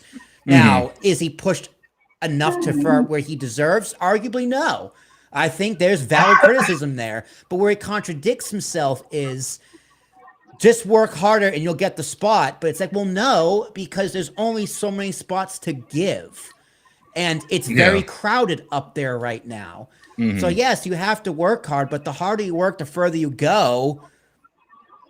It's not a guarantee in life. It's not a guarantee in any profession. If working hard was the basis for everybody succeeding, the entire company, like a lot of people will be millionaires, more so than we already have. In the world. It's like working hard does not guarantee success, but every successful person works hard. For the most part, yes. And that's pretty much how it goes. So he contradicts himself, saying, "If you want a spot, take it." But there's also so many spots, and it's very crowded right now, filled with people who deserve those spots. Look how many people are like fan favorites that are like so fucking over that, like LA Knight, for example, that aren't getting pushed ever. Like, people like will cheer for them and like buy their merch for years and years, but like they don't get moved to this spot. And I think it's getting worse now that they're under an actual corporate umbrella. Definitely. Yeah. You And know, also, there- I know this question was about Damian Priest, but I think Triple H was also venting about Jey Uso because Jey Uso, probably Carmelo Hayes probably said something to him. Mhm. yeah, like there have been times where people get that push and they can't handle it and they fumble. Someone like a Jey Uso. Now, I thought Damian Priest's run was It was good for what it was. fine. What? Yeah. Yeah, it was fine. I don't think he made any mistakes. I don't think his programs were bad. I don't think the writers' room did him dirty either. I think, he just didn't catch think it was- on as yeah. much as we all hoped he would. Mm-hmm. Because some people legitimately just kind of lack that connection with the audience. And I think Damian Priest's, he's also been in the business a very long time. Yeah. And I think his run is totally fine. I think his position is fine. But yeah, him winning that, we see a lot with Money in the Bank people. They win the belt and then they never get it again. Yeah. Yeah. And I don't think it was like, I think it was because Damien Priest used that in a promo on TV. So it was a coordinated thing. And then somebody was, it wasn't like Damien Priest going off the cuff, like at some convention or something. He said it on TV as a way to like kind of move a narrative or whatever, which is fine. And there's obviously some truth to it. I think where Triple H also tripped himself up, no pun intended, once he was like, oh, the people worked hard to get there. And if you work hard, we're going to push you. That's not always been the case, especially with Vince. And I think Triple H runs into the issue of he is the Vince now. And when you have that much creative control, by and large, you become very, very narrow-minded as this is the vision I want. And when it doesn't go your way, you kind of get upset about it. Yeah. Instead of naturally pivoting. And I think that's what he's having a difficulty with. Vince had the same difficulty as well. And Vince pushed the people that he liked. Triple H has favorites, Vince had favorites. That's the thing. And I think what also irked me about this is like, well, if you work hard, we'll get behind you. You know how many times they rejected Stone Cold before he actually had to do something? So I'm like, okay, well, we're going to do it. But also it runs into the narrative of like, oh, this is like actual sports. No, it's not. It's more connected. WWE is, and pro wrestling in general, is more connected It's about to connection. what's up? It's about connection to the audience. But yeah, but it's also more akin to a comic book, the comic book industry.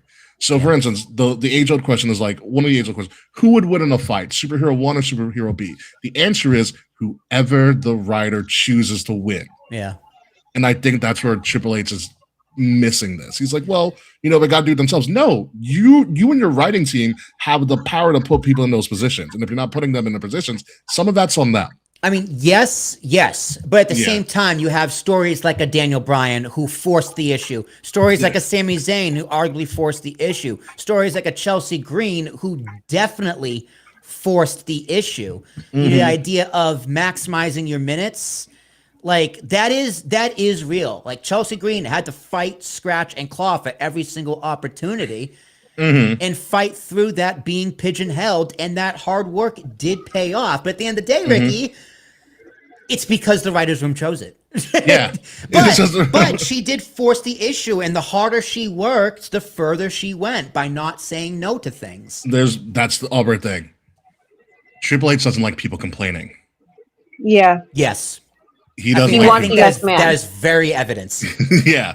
He wants to be like, he just wants people to listen to him, which is a kind of a characteristic of a bad leader. Yeah. And if I'm looking at know. Damian, very much so. If I'm looking at Damian Priest, I'm like, man, you're kind of in a spot you deserve to be in right now.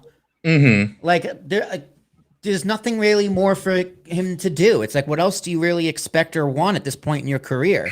Like, I think he's arguably a Hall of Famer. I think he's had a borderline career at the run of Judgment Day, his NXT run. Just that image of him in a hot tub with the North American title is enough for me. So good. You know what I mean? Like his work on the Indies, Punishment Martinez, he has a great story. Like, they gave him a good push. Yeah, he just when he joined Judgment Day. So like half the roster, but Damian Priest is just missing that one big feud that he gets remembered for. Yeah. He doesn't have somebody to work with, really. Yeah, you're right. Yeah.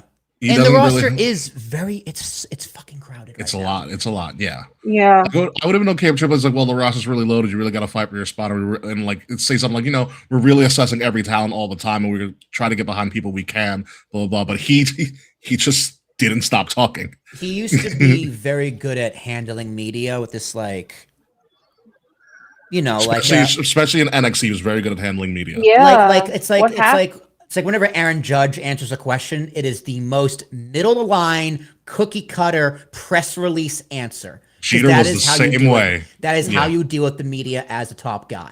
Yeah. You don't give him anything to work off. You give him nothing. Yeah. You give them nothing. They have to read between your lines a lot of the time. Jeter was the exact same way. Yeah. You know, and Triple H, for some reason, I don't know if it's the pressure, because, like, and you look at Triple H's position, we'll get off this for a second, in a little bit. Not only does he have to hear it, like, it's one thing when your father-in-law is running a company and you can kind of banter back and forth with the criticism, whatever. But now he has to essentially try to listen to the fans on his burner social media accounts, as we know he has it, as well as now his corporate overlords who want to go another way as well. Yeah, And I think that Yeah. where he's having issues is just he's not in control. Like he really he is. doesn't have it. He doesn't have it at all. Like he has some with wiggle room with like the writing room, but do you think he wants logos on the ring mat? Do you think Probably he wants? not. Do you think he wants all these fucking ad breaks and ad breaks within ad breaks, or like fucking the root beer bulldog in a ring? Like that no, was so bad. like That if you- ruined Chad's first title moment for a fucking ad.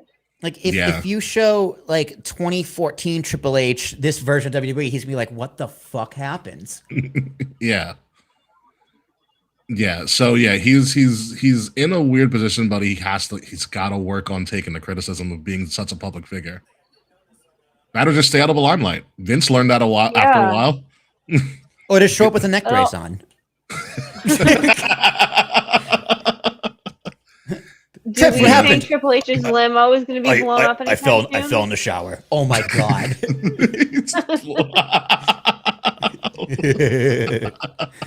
It is. What it is year was crazy. Vince's? 2007. Well, that was supposed to be him.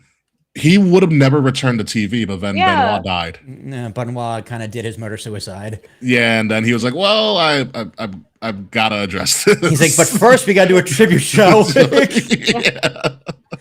Triple H to do that for the 20th anniversary of the limo blow up. Triple H will end up That's just how getting he gets retired by killed. Gunther. That's how he'll go, because that's Probably. totally a Triple H thing to do. No, My his other heart will criticism- fizzle, not let him wrestle anymore. That's also very true. Maybe his like I near haven't- heart attack just changed him as a person. He's just more disgruntled and like, Maybe. fuck everything. It might be. I also feel like this era of WWE that we're The in new right era? now, and it's the new era because it's why we do what we do.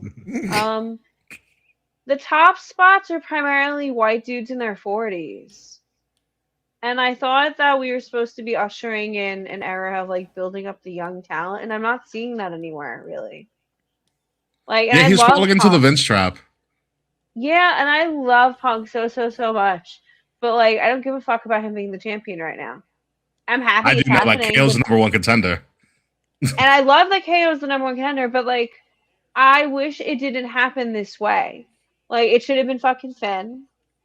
Yeah. It should have Another been white guy in Finn. his 40s. Yeah, but he's at least a white guy in his 40s that hasn't won a world title in 10 years. Yeah. Like he's fucking overdue. And he's done everything. You can't say that Finn hasn't worked hard. To be fair, Yeah. KO hasn't won a world title in 14 and 10 years either, because he's the one who took Yeah. it when Finn dropped It's it. been that long. He had Yeah. the Universal title when Finn dropped. and Because then he Finn had to dropped drop to due Goldberg. to injury. Yeah. And then they did that random fatal four-way, and then Triple Trips H came in. did the pedigree and gave it to he pedigreed he- Rollins and gave it to Kevin Owens. He was Oh like, my "Here you God. go." That was KO's Right. last world title run.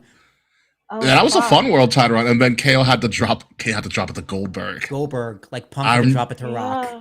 Yeah, KO had to drop it to Goldberg, and he was visibly pissed Yeah, I remember. that he had to drop the Goldberg, because he was like, "I earned this. You didn't do jack. You just came in or whatever." And he dropped it to Goldberg, so you can get Goldberg Brock at Mania that year. I remember that entire storyline. Yep. Yeah, Wow. I didn't realize it's been 10 years. I don't know why I it's just been assumed 10 years. he- Yes, Goldberg dropped in 2016 at Survivor Series. Yep. I mean, More- KO Wow. dropped in 2016 at Survivor Series. And the more things 10 years change, ago. the more they stay the They stay same. the same. Kevin Owens worked so hard, got to the top, and it didn't even matter because the writers' room chose differently. Which is Yeah. his run was fun though. It was fun, he's 'cause he had Jericho. But his mid, and in the Festival of Yeah. Friendship. Yeah. perfect. And then But we even and his then mid card run's really fun. Like when he was at the Face of America and shit. Face of like, America 2017. Owens was beautiful. I loved it. Face of America Owens is great. But I feel like because WWE, now that the older white guys are gone, they're finally focusing on the white guys they should have focused on 10 years ago. Yes. So are we just going to be doing, so this Yes. is just what we're going to be doing? So in 10 years from now, we're going to be talking about, who are we going to be talking about in 10 years? Grayson Who Waller? do you think will stay? Well, yeah. Maybe- I'm trying to think of who's going to stay with WWE. JD consistently McDonough. The Rock. 10 years. JD McDonough will finally get a push. JD McDonough will get a push in 2037. Yeah. Sounds about right. Ricky Saints. Shit Mhm. cooled off on him a lot too, which is a shame. But anywho, let's move on to post Triple H stuff. And ironically, again, after Triple H said all this stuff, slow and behold, LA Knight is finally going after Roman, actually again. But this time without any bloodline interference. He pretty much challenged Roman to do it by himself, which is a really good progression because that's one of the only things Roman has done. He finally got rid of a shield off of his back, yada, yada, yada. And now it's like, can you do this all by yourself? Seeing that pretty much the bloodline failed at SummerSlam anyways. Mhm.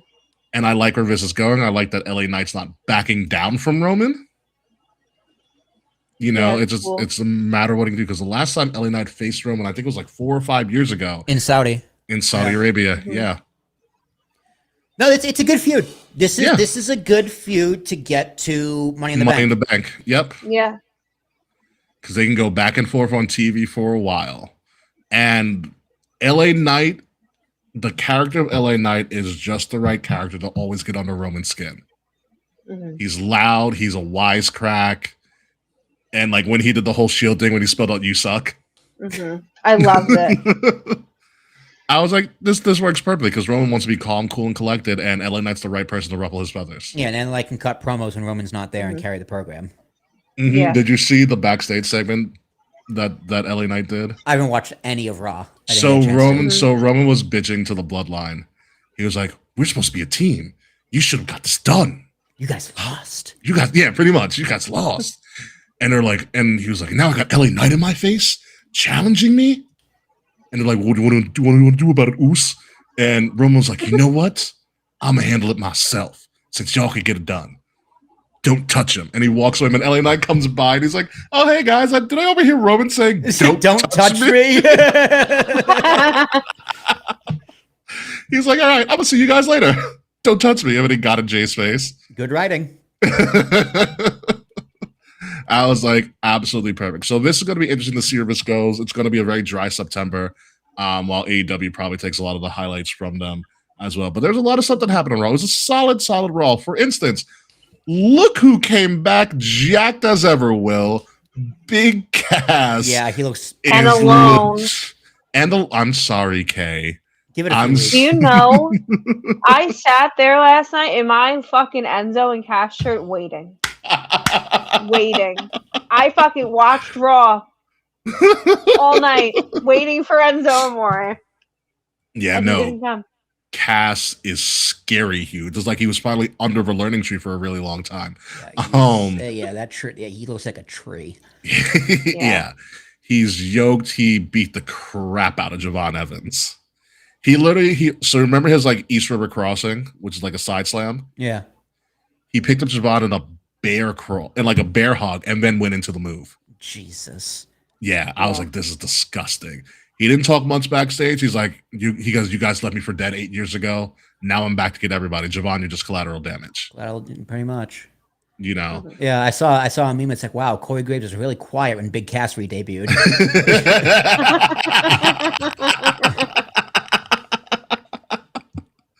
Oh yeah. No. Yeah, no. Cass looks scary. He still got the work boots, Kay. Yes, he does. Yeah, he does. We're gonna see what he does with this. I don't know how he fits into the Raw scene right now. Like, what do you do with him? That's the thing.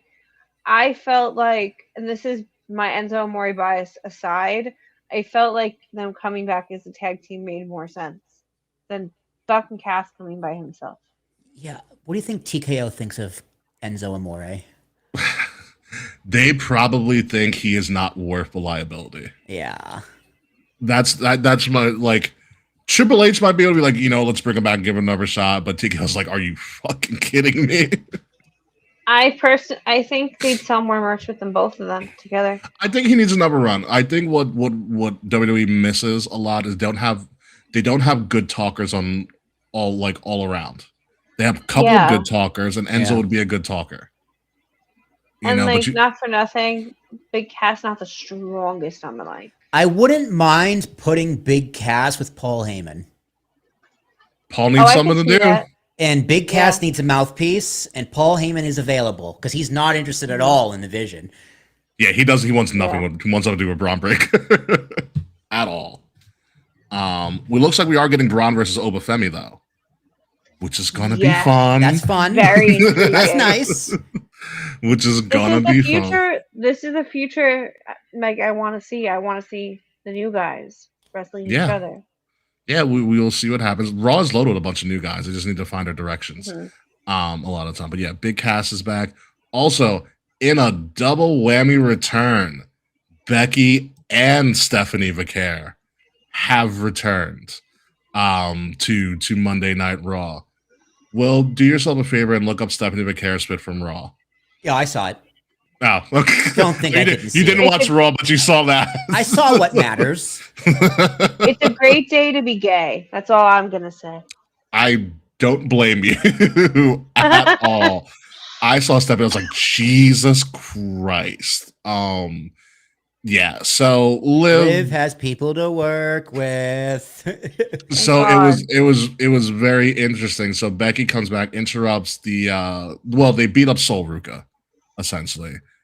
Roxanne beat up They beat up Sol Ruka in a match. Yeah, a very quick match. She's getting buried. Yeah. I don't know about buried, but I do know Sol needs work. Yeah, she needs work. Yeah, promo wise, she can't speak worth a damn. But Becky comes out. Becky comes out first, and she goes to Liv. She goes, "You're not going to wait 100 days to defend that title again anymore." It was really funny. So Raquel tried to get in her face. Raquel's like, "You think I care about the IC title? The title I made famous? I'm over that now." Yeah, she's I'm going for a world title again. I'm going for a world title. I forgot what she said to. Oh, she was just like, "You're not even the greatest world champion, like in your faction." And Becky goes, "It's not just me saying it; it's everybody." I was like, "That's real good, Becky. Really, really good." So they tried it apart, and then Stephanie. They gave Stephanie the cane pyro again. Nice. Yeah. And Stephanie came out and beat the crap out of Judgment Day for the most part, and then Becky and Stephanie had this very, very, very, very sapphic face-off. Yeah, Becky is lady hard right now. Look at her. She's like, "Oh yeah, gimme that box." so it looks like we are going to get Stephanie versus Becky for a number one contender for Liv's title. Which no complaints. No complaints. Perfect. I'm a happy camper. We all win. I do love the fact that it seems that Seth's going to be away for a while, so Becky shows up. Like they're never at the same time. They're just swapping babysitting. Yeah, pretty much. All right, Seth, you're done for a while. Let me go back to work. Which is good. One of Liv's things like, shouldn't you be home being a mom? It's like, I have Seth for that. I bring my daughter to work. She does bring her to work. She brings her to work. Well, who's watching? No one else is watching her. It's like, Michael Hayes, watch my daughter. I gotta go wrestle. Yeah, I'm not doing that. P.S. Hayes, take care of my daughter. Yeah, no, I'm not leaving Michael Hayes with not anybody at all. So yeah, no, I like it. It's going to be interesting to see what happens on SmackDown because Raw had a really great showing of returns, and their roster seems a little bit more full. Yeah. Now we got to see what SmackDown does. I really hope they give Chelsea a lot of time. Me too. To really flesh out what they're going to do. Matt Cardona live sex celebration. No. It's her and Matt Cardona live sex celebration, but it's with Cardona's figures. Oh my God! Yes. Like they should Team America it. Oh my God! is what they should do. It would You be know, they make perfect. those like they make inflatable furniture that's like clear that you can put stuffed animals and shit in for storage. You can put all of Matt's figures Yeah. in it. Yes, yes, that would be absolutely perfect. But moving on to some breaking news as of this afternoon. The Royal Rumble has finally been announced for next year, and it's going to be in February at State Farm Stadium, all the way in Arizona. State Farm Stadium is where the Arizona Cardinals play, the team that no one really cares about. I'll be completely honest with you. I was gonna say, Life Insurance- no, Edge debuted in Houston. We came back in Houston, the Astro Stadium. Yeah, so Okay. yeah. So the Cardinals football. The Cardinals football team, correct. Yes. So it's part of a multi-year partnership with the state of Arizona because they're also bringing Noche UFC there as well because, cultural appropriation. And PBR Championship is also going to be there as well. So it's going to be a couple events over, I think, a 6 or 7 year span. But the big one being the Royal Rumble officially being announced next year in Arizona. So what are our thoughts on that? It's going to be an early Rumble. Cool. It's usually at the end of January, not early February, right? I mean, early Rumble is in time-wise for Rick since Arizona. Oh yeah, because it's in what's 3 hours behind. Oh, it's gonna make an afternoon Rumble. It's going to be an afternoon Rumble for them. Yeah. It's interesting. This is a stadium again. This is a there football a stadium. domed or is it open? It's a retractable roof, Nice. so the coverage won't be an issue. It's where WrestleMania 26 was. Oh, okay. Oh. HBK and Taker's last match. Yeah. Okay. Yeah. Yeah, it's that arena. Nice. I'm just glad that it's one night. It needs to stay one night. I'm yeah, like we talked very this nervous. last week. Yeah, I agree. I am very nervous if they're gonna do like men's rumble one night and then women's rumble the second night. I'm so That's my afraid of fear that. as well. These Yeah. 2 night pay-per-views for me is not the move. They're not working for me. I understand doing stadiums for your big fours, and I think that's absolutely perfectly fine. But expanding the Not 2 2 nights for days your of it. the only thing that can handle 2 days consistently is WrestleMania. We've already seen SummerSlam can't really do it.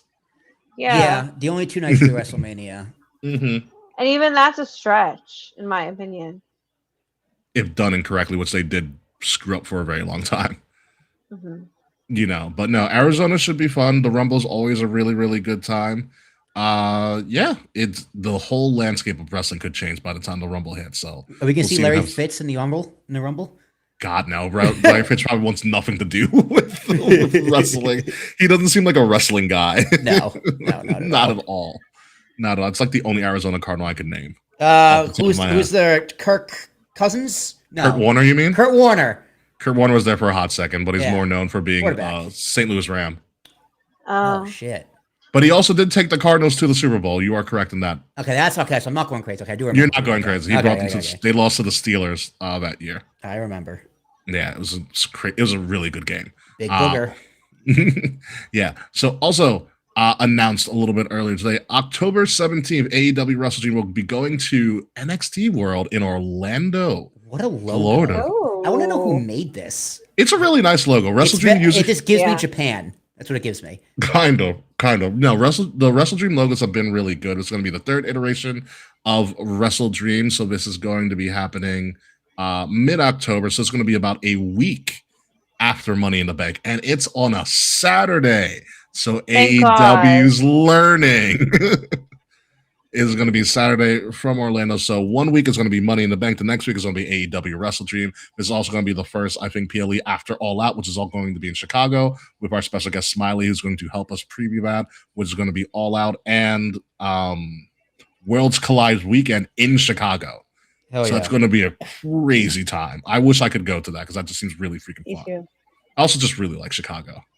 I love Chicago. Chicago's one place. So Wrestle Dream is going to be going on during that time. But staying on the AEW bandwagon, guess who decided to finally join? The Motor City Machine Guns last Saturday officially joined AEW and are All Elite, boosting their already ridiculous tag team division, which includes Edge and Christian, Copeland and Cage. You have the Young Bucks. You have FTR. And now you have Motor City Machine Guns. All Their in the return same was tag division. So good. I did not get to see it. I saw clips of it, but I did I not see did. the whole run. How was it? Can you talk about it, Kay? So AEW was in Detroit last week, and they're Makes from sense. Detroit. Yes, they are. So they opened the show. The show opens, and then they just hit the music, and you just see Motor City Machine Guns pop up on the crowd. The crowd lost their fucking mind. Mm-hmm. And they came back saying how, and they went in the ring and they got on the mic saying how happy they are to be there, and that AEW, that this is the place they want to be, that AEW has the best wrestlers, blah blah blah. Yeah. Tagline, So- tagline. Yeah, the Yeah. typical run the muck. Yes. But be that as it may, AEW has the best tag division Yeah. in Stacked. wrestling. I don't think it's And the hard New to Day argue is that AEW has the best. outside. AEW has the best wrestling in general. Yeah, on a consistent basis. Yeah. You know, and honestly, like Motor City Machine Guns had a shit run in WWE. They deserved better. I thought. Terrible. Yeah, they did nothing. You know, and it's a shame because they had when they did get the spotlight, they maximized their time. What was it, the Royal Rumble, when they went up against Ciampa and Gargano? Oh Like yeah. the 2 out of 3 falls match was beautiful. Mhm. Like they had I don't know what happened to them, but I think AEW is going to be great for them. They are officially all elite. I don't think they're going to be added to the All In tag match between Cope and Cage and the Young Bucks, but it would be great. What we also don't know is that the New Day, if we all saw, this is kind of a side break, the New Day also, Kofi and Xavier released a video. And Will, did you see the video? I saw. No.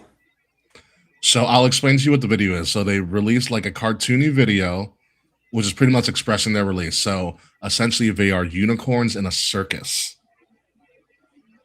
They are unicorns in the circus, and they're kind of like tied up in the big. Oh, tent. this is New Days. Yeah, the New Yeah, Day. yeah. And- No, we talked about it last week. yeah, okay. Yeah. And they broke free. Yeah. Yeah. So it is a possibility that the New Day, it looks like the New Day are going to be on the run somewhere. Kofi and Xavier were at a con, and I saw a video Kofi did. He's like, "Hey, this is Kofi." He goes, "I can't say Kingston because they own that." He goes, "But just know It's that I'm fine. Kofi." Yeah. It's Kofi and Austin Creed now. Mhm. And listen, I think I want them to go to AEW. They'll be fine. Me too. Whatever they do, they'll be just fine. Mm-hmm. They could start a new YouTube channel and call it like they could literally call it XYAB, and it would be just fine. Up, down, or down, up. Yeah. Or something like that. Yeah, no, if they Down, still up. want to wrestle, all I would ever ask, give me New Day and Young Bucks. Mhm. That's all I want. One off, one time only, whatever. Give me New Day and Young Bucks. You'll take all my money. You will take all my money. But congratulations to the Motor City Machine Guns. I'm excited to see what they do on a very also loaded AEW roster. But now for some breaking news. So I'm going to introduce to you, Will, and Kay already knows this, the AEW Continental Challenge Cup. Okay, where the winner will be crowned at All In. Don't mistake this for the Continental Classic that's done at the end of the year. Oh, how could I? You know what? Impossible. It's very impossible because They specifically made a comment, I think it was on Collision, saying that the Continental Classic is in the winter and the Continental Cup is in the summer. yes, it's 2 tournaments for the same title at different times of the year. Oh, so stupid.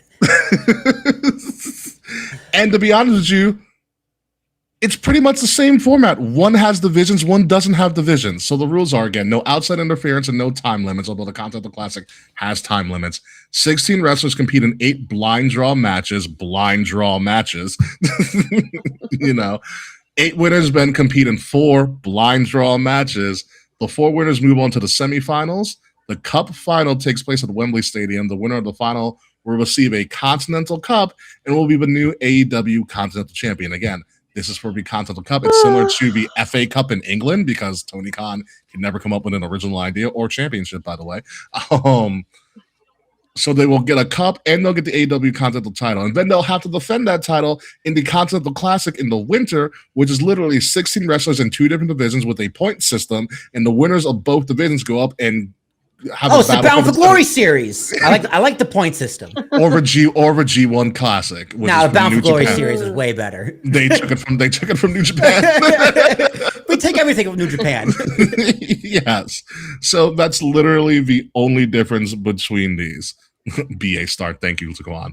That should be a great name for Kofi's for Xavier's new thing. BA Start. BA start. Yeah.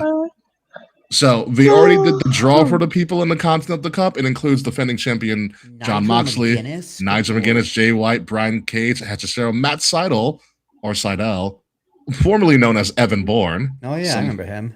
Katsuyori Shibata, Kyle O'Reilly, baby, Roderick Strong, David Finlay, one of the Finleys, Jungle Boy Jack Perry, Claudio Casanoli, Eddie Kingston, Jake Doyle, formerly known as Jake something in TNA, Ace Austin, and freshly squeezed Orange Cast. Yes, we saw Jake something once. No, I was thinking of Jake Hager, and then I remember last time I saw Jake Hager, he got knocked out in a slap fight league. Yeah, he did.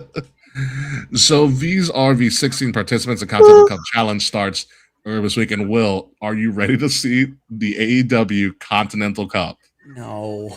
Okay. Well, too late. Oh, it looks nice, actually. I like it. The front, it needs a new sticker. Because that really looks like something Canva gave you in the free version. Yeah, and they But tied ribbons I like to the it. ribbons. I like the handles. I like the size. I like the shape. It's I like literally the base. It's literally the FA Cup in soccer. Love it. I just I hate the sticker and the wording, whatever that graphic is. So, you know what this looks like to me? What? Remember the Mae Young Battle Yeah. Royal? Oh, the pussy trophy. The fallopian tubes, yeah. Oh yeah. This looks like the Mae Young to me, and I don't know why they want to have the Continental title highlighted twice for tournaments. Like, if you're going to do this, just have him have the cup. Don't have him have the title and the cup. Yeah. Like, what does this do for anybody? At least it's not a new title belt, all right? Count your blessings. A new title belt or like just a random trophy? It's like what was it? The former Speed title. It was like the NXT Cup. Oh, I forgot about that. I loved that trophy. That trophy was so nice. I liked what the NXT UK did. I forgot the name of it. Yeah, that's the one I'm talking about. The cup. I don't remember the name of it. I forgot the name of it too. But you have to carry around the cup, but I really did like that trophy. But yes, this is the AEW Continental. So just to be clear, folks, the Continental Championship has 2 tournaments on a yearly basis now. To name it the Heritage Cup. Thank you, Taquan. Thanks, Taquan. The AEW Continental Championship has two tournaments on a yearly basis now. One in the summer, one in the winter. I don't know how I feel about that. I don't think you should have 2 tournaments for the same goddamn title. Yeah, that's really stupid. Like, I don't understand. If you're going to do it for that or something, just give him the cup. Don't give him the belt. Yeah, that would make way more sense. You know, I will say Moxie's the defending champion, or still a champion, and he does defend that title often.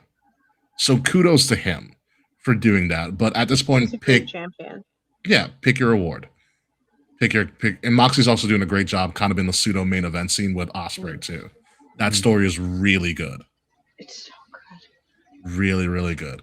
But yeah, that is all the news that's been in the boot this week. We'll talk a lot more about AEW as it comes closer to that time. But I will say this: their 3 big matches that they announced: Ospreay Omega, Copen Cage and the Young Bucks, and Mercedes and Willow are all hitting on all cylinders right now. I'm very excited. Very, very excited. Before the show, I did watch the Kenny and Ospreay. The Kenny and Ospreay The promos. Oh my goodness, so good. The best part, well, you'll enjoy the best part during Kenny Omega's promo. He's pretty much like shitting on Ospreay for not being a real friend, and he keeps slapping Ospreay in the middle of the promo. Mm-hmm. They were like gentlemen, just like hit each other with their gloves. Yeah, he slapped him like 3 or 4 times before Ospreay was like fucking enough and beat him up. I was like, this is great. This is great. They tied in everything well. I just like where to go. Mercedes and Willow is a great story. Mercedes is like every time I've done something, I've always had to go up against you, and you ruin everything for me. Mhm. That's the program. There you go. There you go. That's Signed, the sealed, program. delivered. Yeah, Oh, and it's gonna be sick. I'm very yeah. excited. And then Cope and they Cope and Case and Young Bucks had a gentlemanly talk. Like, hey, we respect you, but fuck you. Mhm. Essentially, is what it was. Respectfully, fuck you. Mm-hmm. And it's going to be good. Oh, yeah. Hangman Adam Page is back. Not going for the AEW World title because he made that dumb bet with Yeah, MJF. because he can't. Or is it different now because MJF's no longer a title holder? No, it still holds. He said on Dynamite, I cannot go for the world title anymore. That's stupid. Yeah. Well, here's what's going to happen. They gave him the Cody. What if he went to WWE? He's like, sorry guys, I can't go for the world title. I made a pact.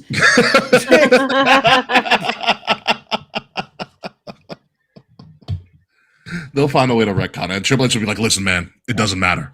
It doesn't matter. It doesn't matter. Yeah, that's Show why title we right do. there. Guess what? It doesn't We matter. do. It doesn't matter. Yeah, no, I do like it doesn't matter because it does matter here for us. It's still real to us. Mhm. Maybe not to Triple H. Triple H wants it to be real, but it's no longer real. It's unreal for him. It's unreal. Unreal with his unreal hugs the people. It's so awkward. Ugh. His points. He must have been so busy. You know how many points he had to do? So many points. So Yeah. many.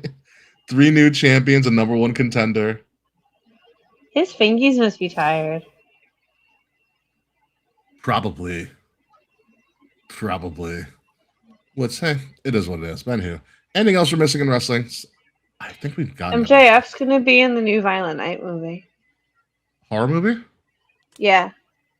It I can stars see MJF the in a guy horror that- movie. the guy that plays Hopper from Stranger Things. He's like a murdering Santa Claus. David MJF Harbour. is in it. Yes, thank you. Yeah. I forgot his name. Yeah, I have to watch Violent Night the first one. I heard it's incredible. Yeah, it looks really good. nice. Maybe I'll check it out. I don't know. I've never seen. I didn't see like Happy Gilmore 2 where MJF was in it. So Me neither. I haven't watched Happy it. Gilmore 2 is fun. So It's Oh, worth was it? watching. Watch it once, never watch it again. okay. Oh, one of those. Yeah. That was my plan.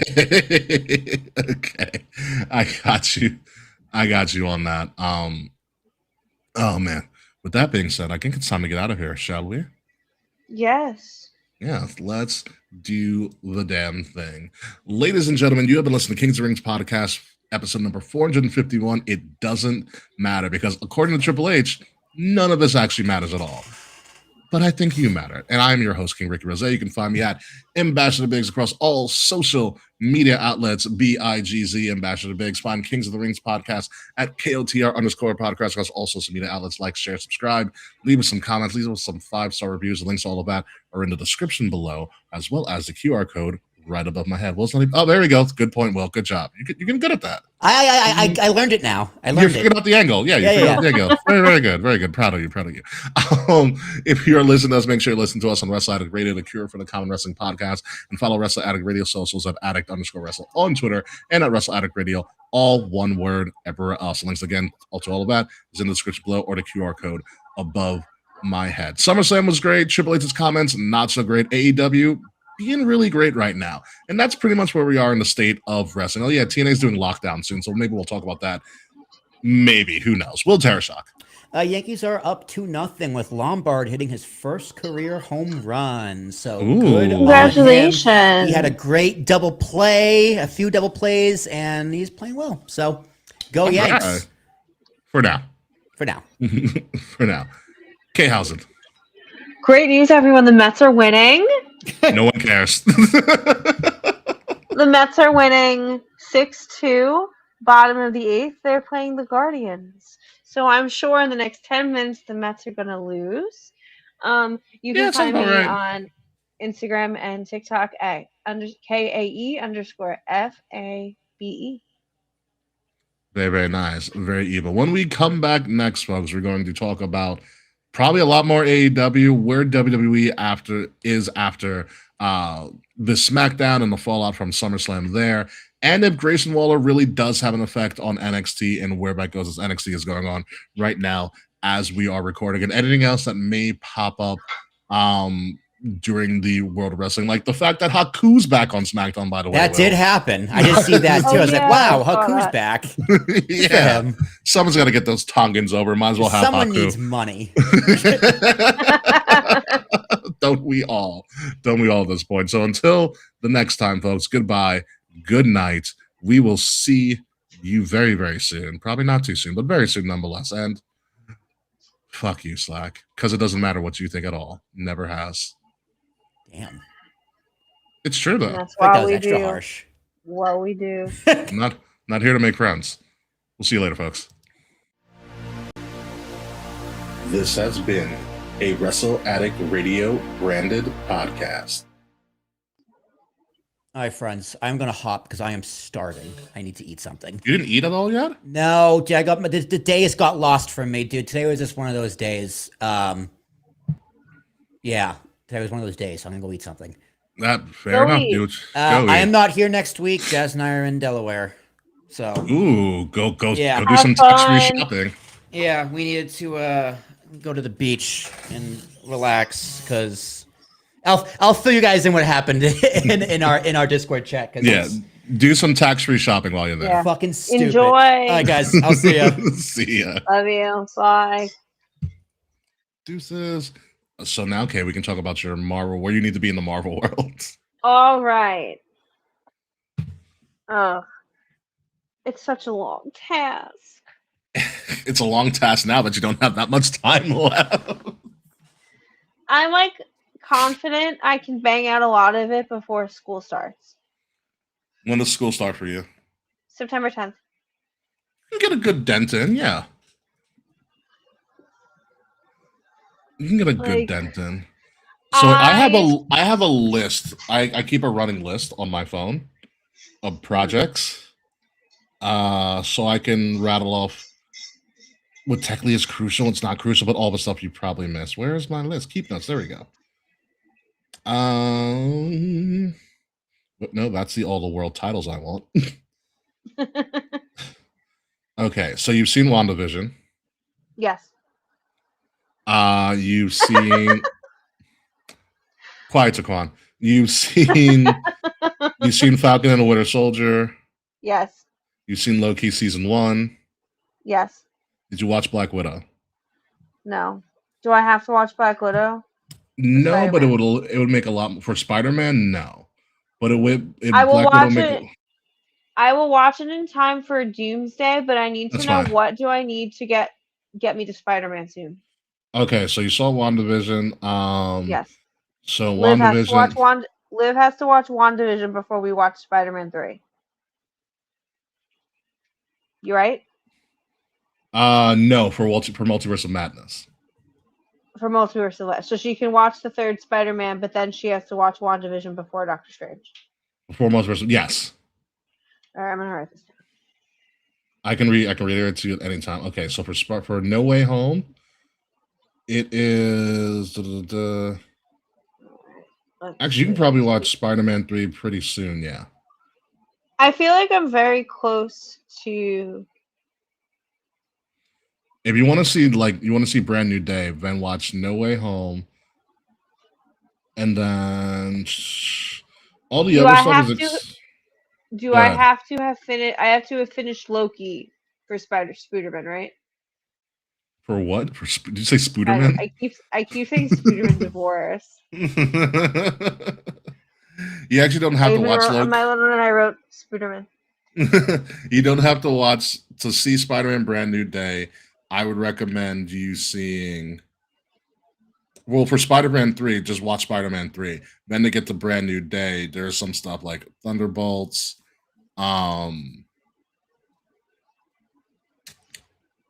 Thunderbolts is the big Thunderbolts one. after Spider-Man 3. Yeah, it's after it anyways. All right. Because you want to get to watching Brand New Day, right? Yes, that's my first stop. Okay. So for that, I would still actually watch Black Widow because Black Widow sets up Thunderbolts a little bit. After Spider-Man 3. Yeah, you don't have to watch those in order because technically Black Widow comes before, but the two stories don't interlock with each other. Okay. Because I'm gonna write my list in order. Oh, you want to watch it in order then? I'm putting To my get to order brand and new what day. my list is. I need my list to be in order for what I have to watch to get to Brand New Day. Okay, I will tell you then. All right. Okay, so you have Spider-Man 3. Then next would probably be Black Widow. It's a movie. Okay. And then from Black Widow, do Hawkeye. Hawkeye. Mm-hmm. It's a show, right? Yeah.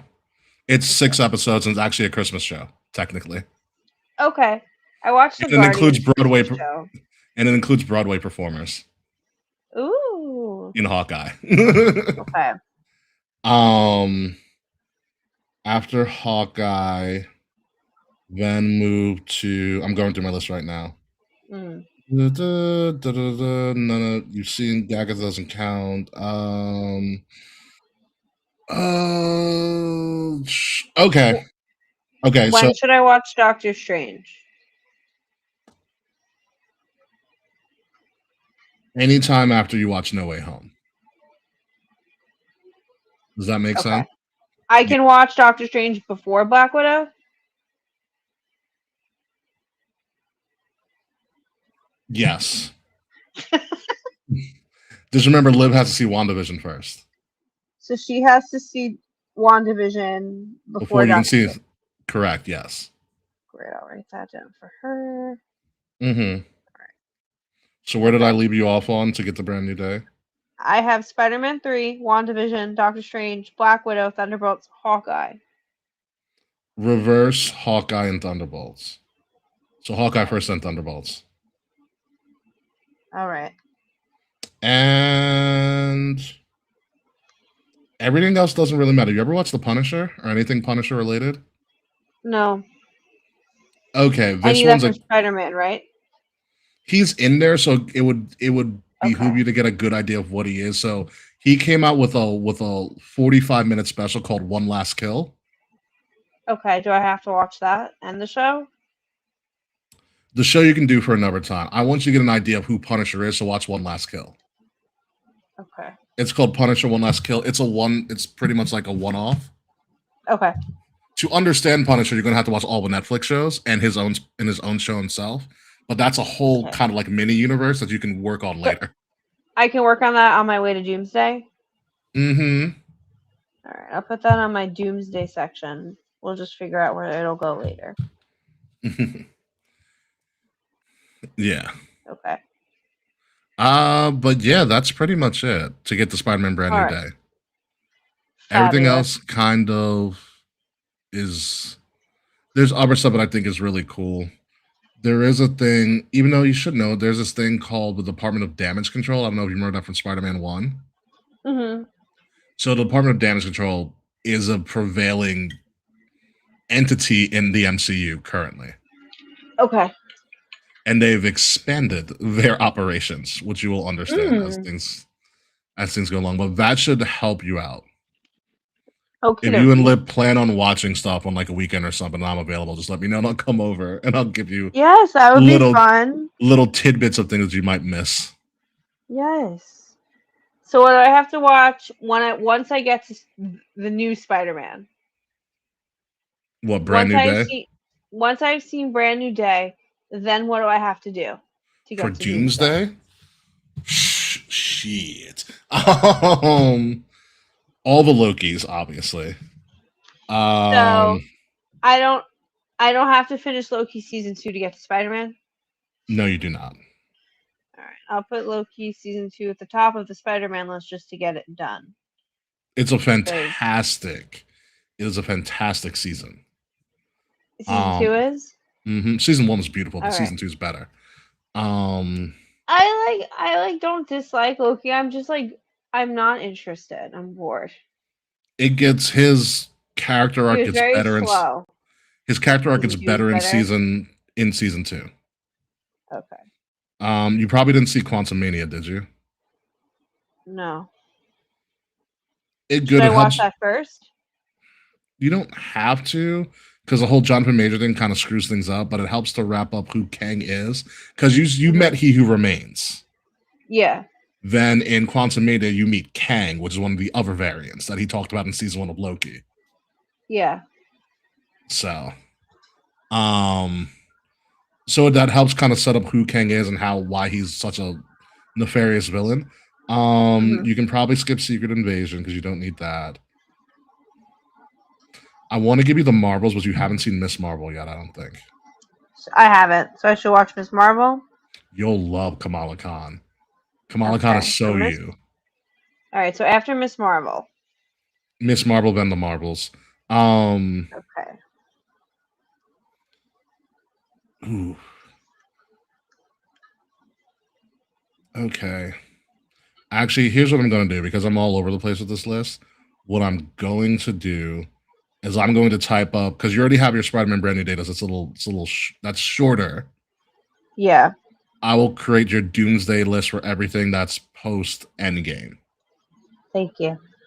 That'll be a little bit easier for me, just like going back and forth and thinking. I'll give you some time to think about this, and I'll give you that. Thank you. I'm just very overwhelmed with Marvel. I know. I so understand. I'm just trying to now that I'm like it's August, I have to pretty much once the trailer came out, I'm like, okay, I need to get to work. You've seen all the X-Men movies, right? Yes. You've probably seen all the ones that need to be seen. I might have missed one. When did the most recent X-Men come out? That was New Mutants. That has no bearing on anything, although I like New Mutants. That's just me. I might have seen New Mutants. I don't remember. It came out around the pandemic. After or before? After. No, I didn't see it. That's the one I didn't see. I've seen all the Fox X-Men. They're all the X-Men movies are Fox movies, technically. I've seen all the X-Men movies otherwise. I have to watch. I know I need to watch Deadpool and Wolverine. I also have to watch Wolverine. Or Logan, rather. Do you remember how Logan ended? I didn't see Logan. I thought you saw Logan. If I did, I don't remember it. Oh. Maybe it was Logan. Logan might have been one of my pandemic movies, and I just don't remember. It's possible. Wait, it might have been one because I remember during the pandemic, I tried chunking down my movie list, and Logan was on that list. I don't remember Logan, for what it's worth. It's a good watch. It's the one with the little girl. Yes. Okay, I saw Logan. Laura. Shit, I'll make a couple of random lists for you because I'll give you the Netflix Defenders list and stuff. What's that? All the Netflix shows and all the the street level characters. I watched OG Jessica Jones back in the day. So I watched the original Daredevil show back in the day. But I haven't seen the new stuff. And I watched Luke Cage. And I think that's where I fell off with the Netflix shows. Yeah. And then when it came to Disney, I watched WandaVision, Falcon Winter Soldier, Agatha, etc. Yeah, I'll make a couple of mini lists for you to help you kind of maneuver around and things like that. I'll list things as optional. I'll give you required and optional stuff. Yeah. Some core things for you. So much to watch. You'll be fine. You'll be good. I will guide you through it. Thank you. Just make sure, and if you need to, you have all the movies because I gave you all the movies. I have your login. So the only thing you just need is the Disney Plus for all the series and stuff. And I have that too. Yeah. I have Plus. I have your login. You're good to go. Yes. I got faith in you. All right. I'm going to let you go. Yeah. So I can find the point. Tell Liv I said hello. I will. Love you. Love you. I'll talk to you guys later.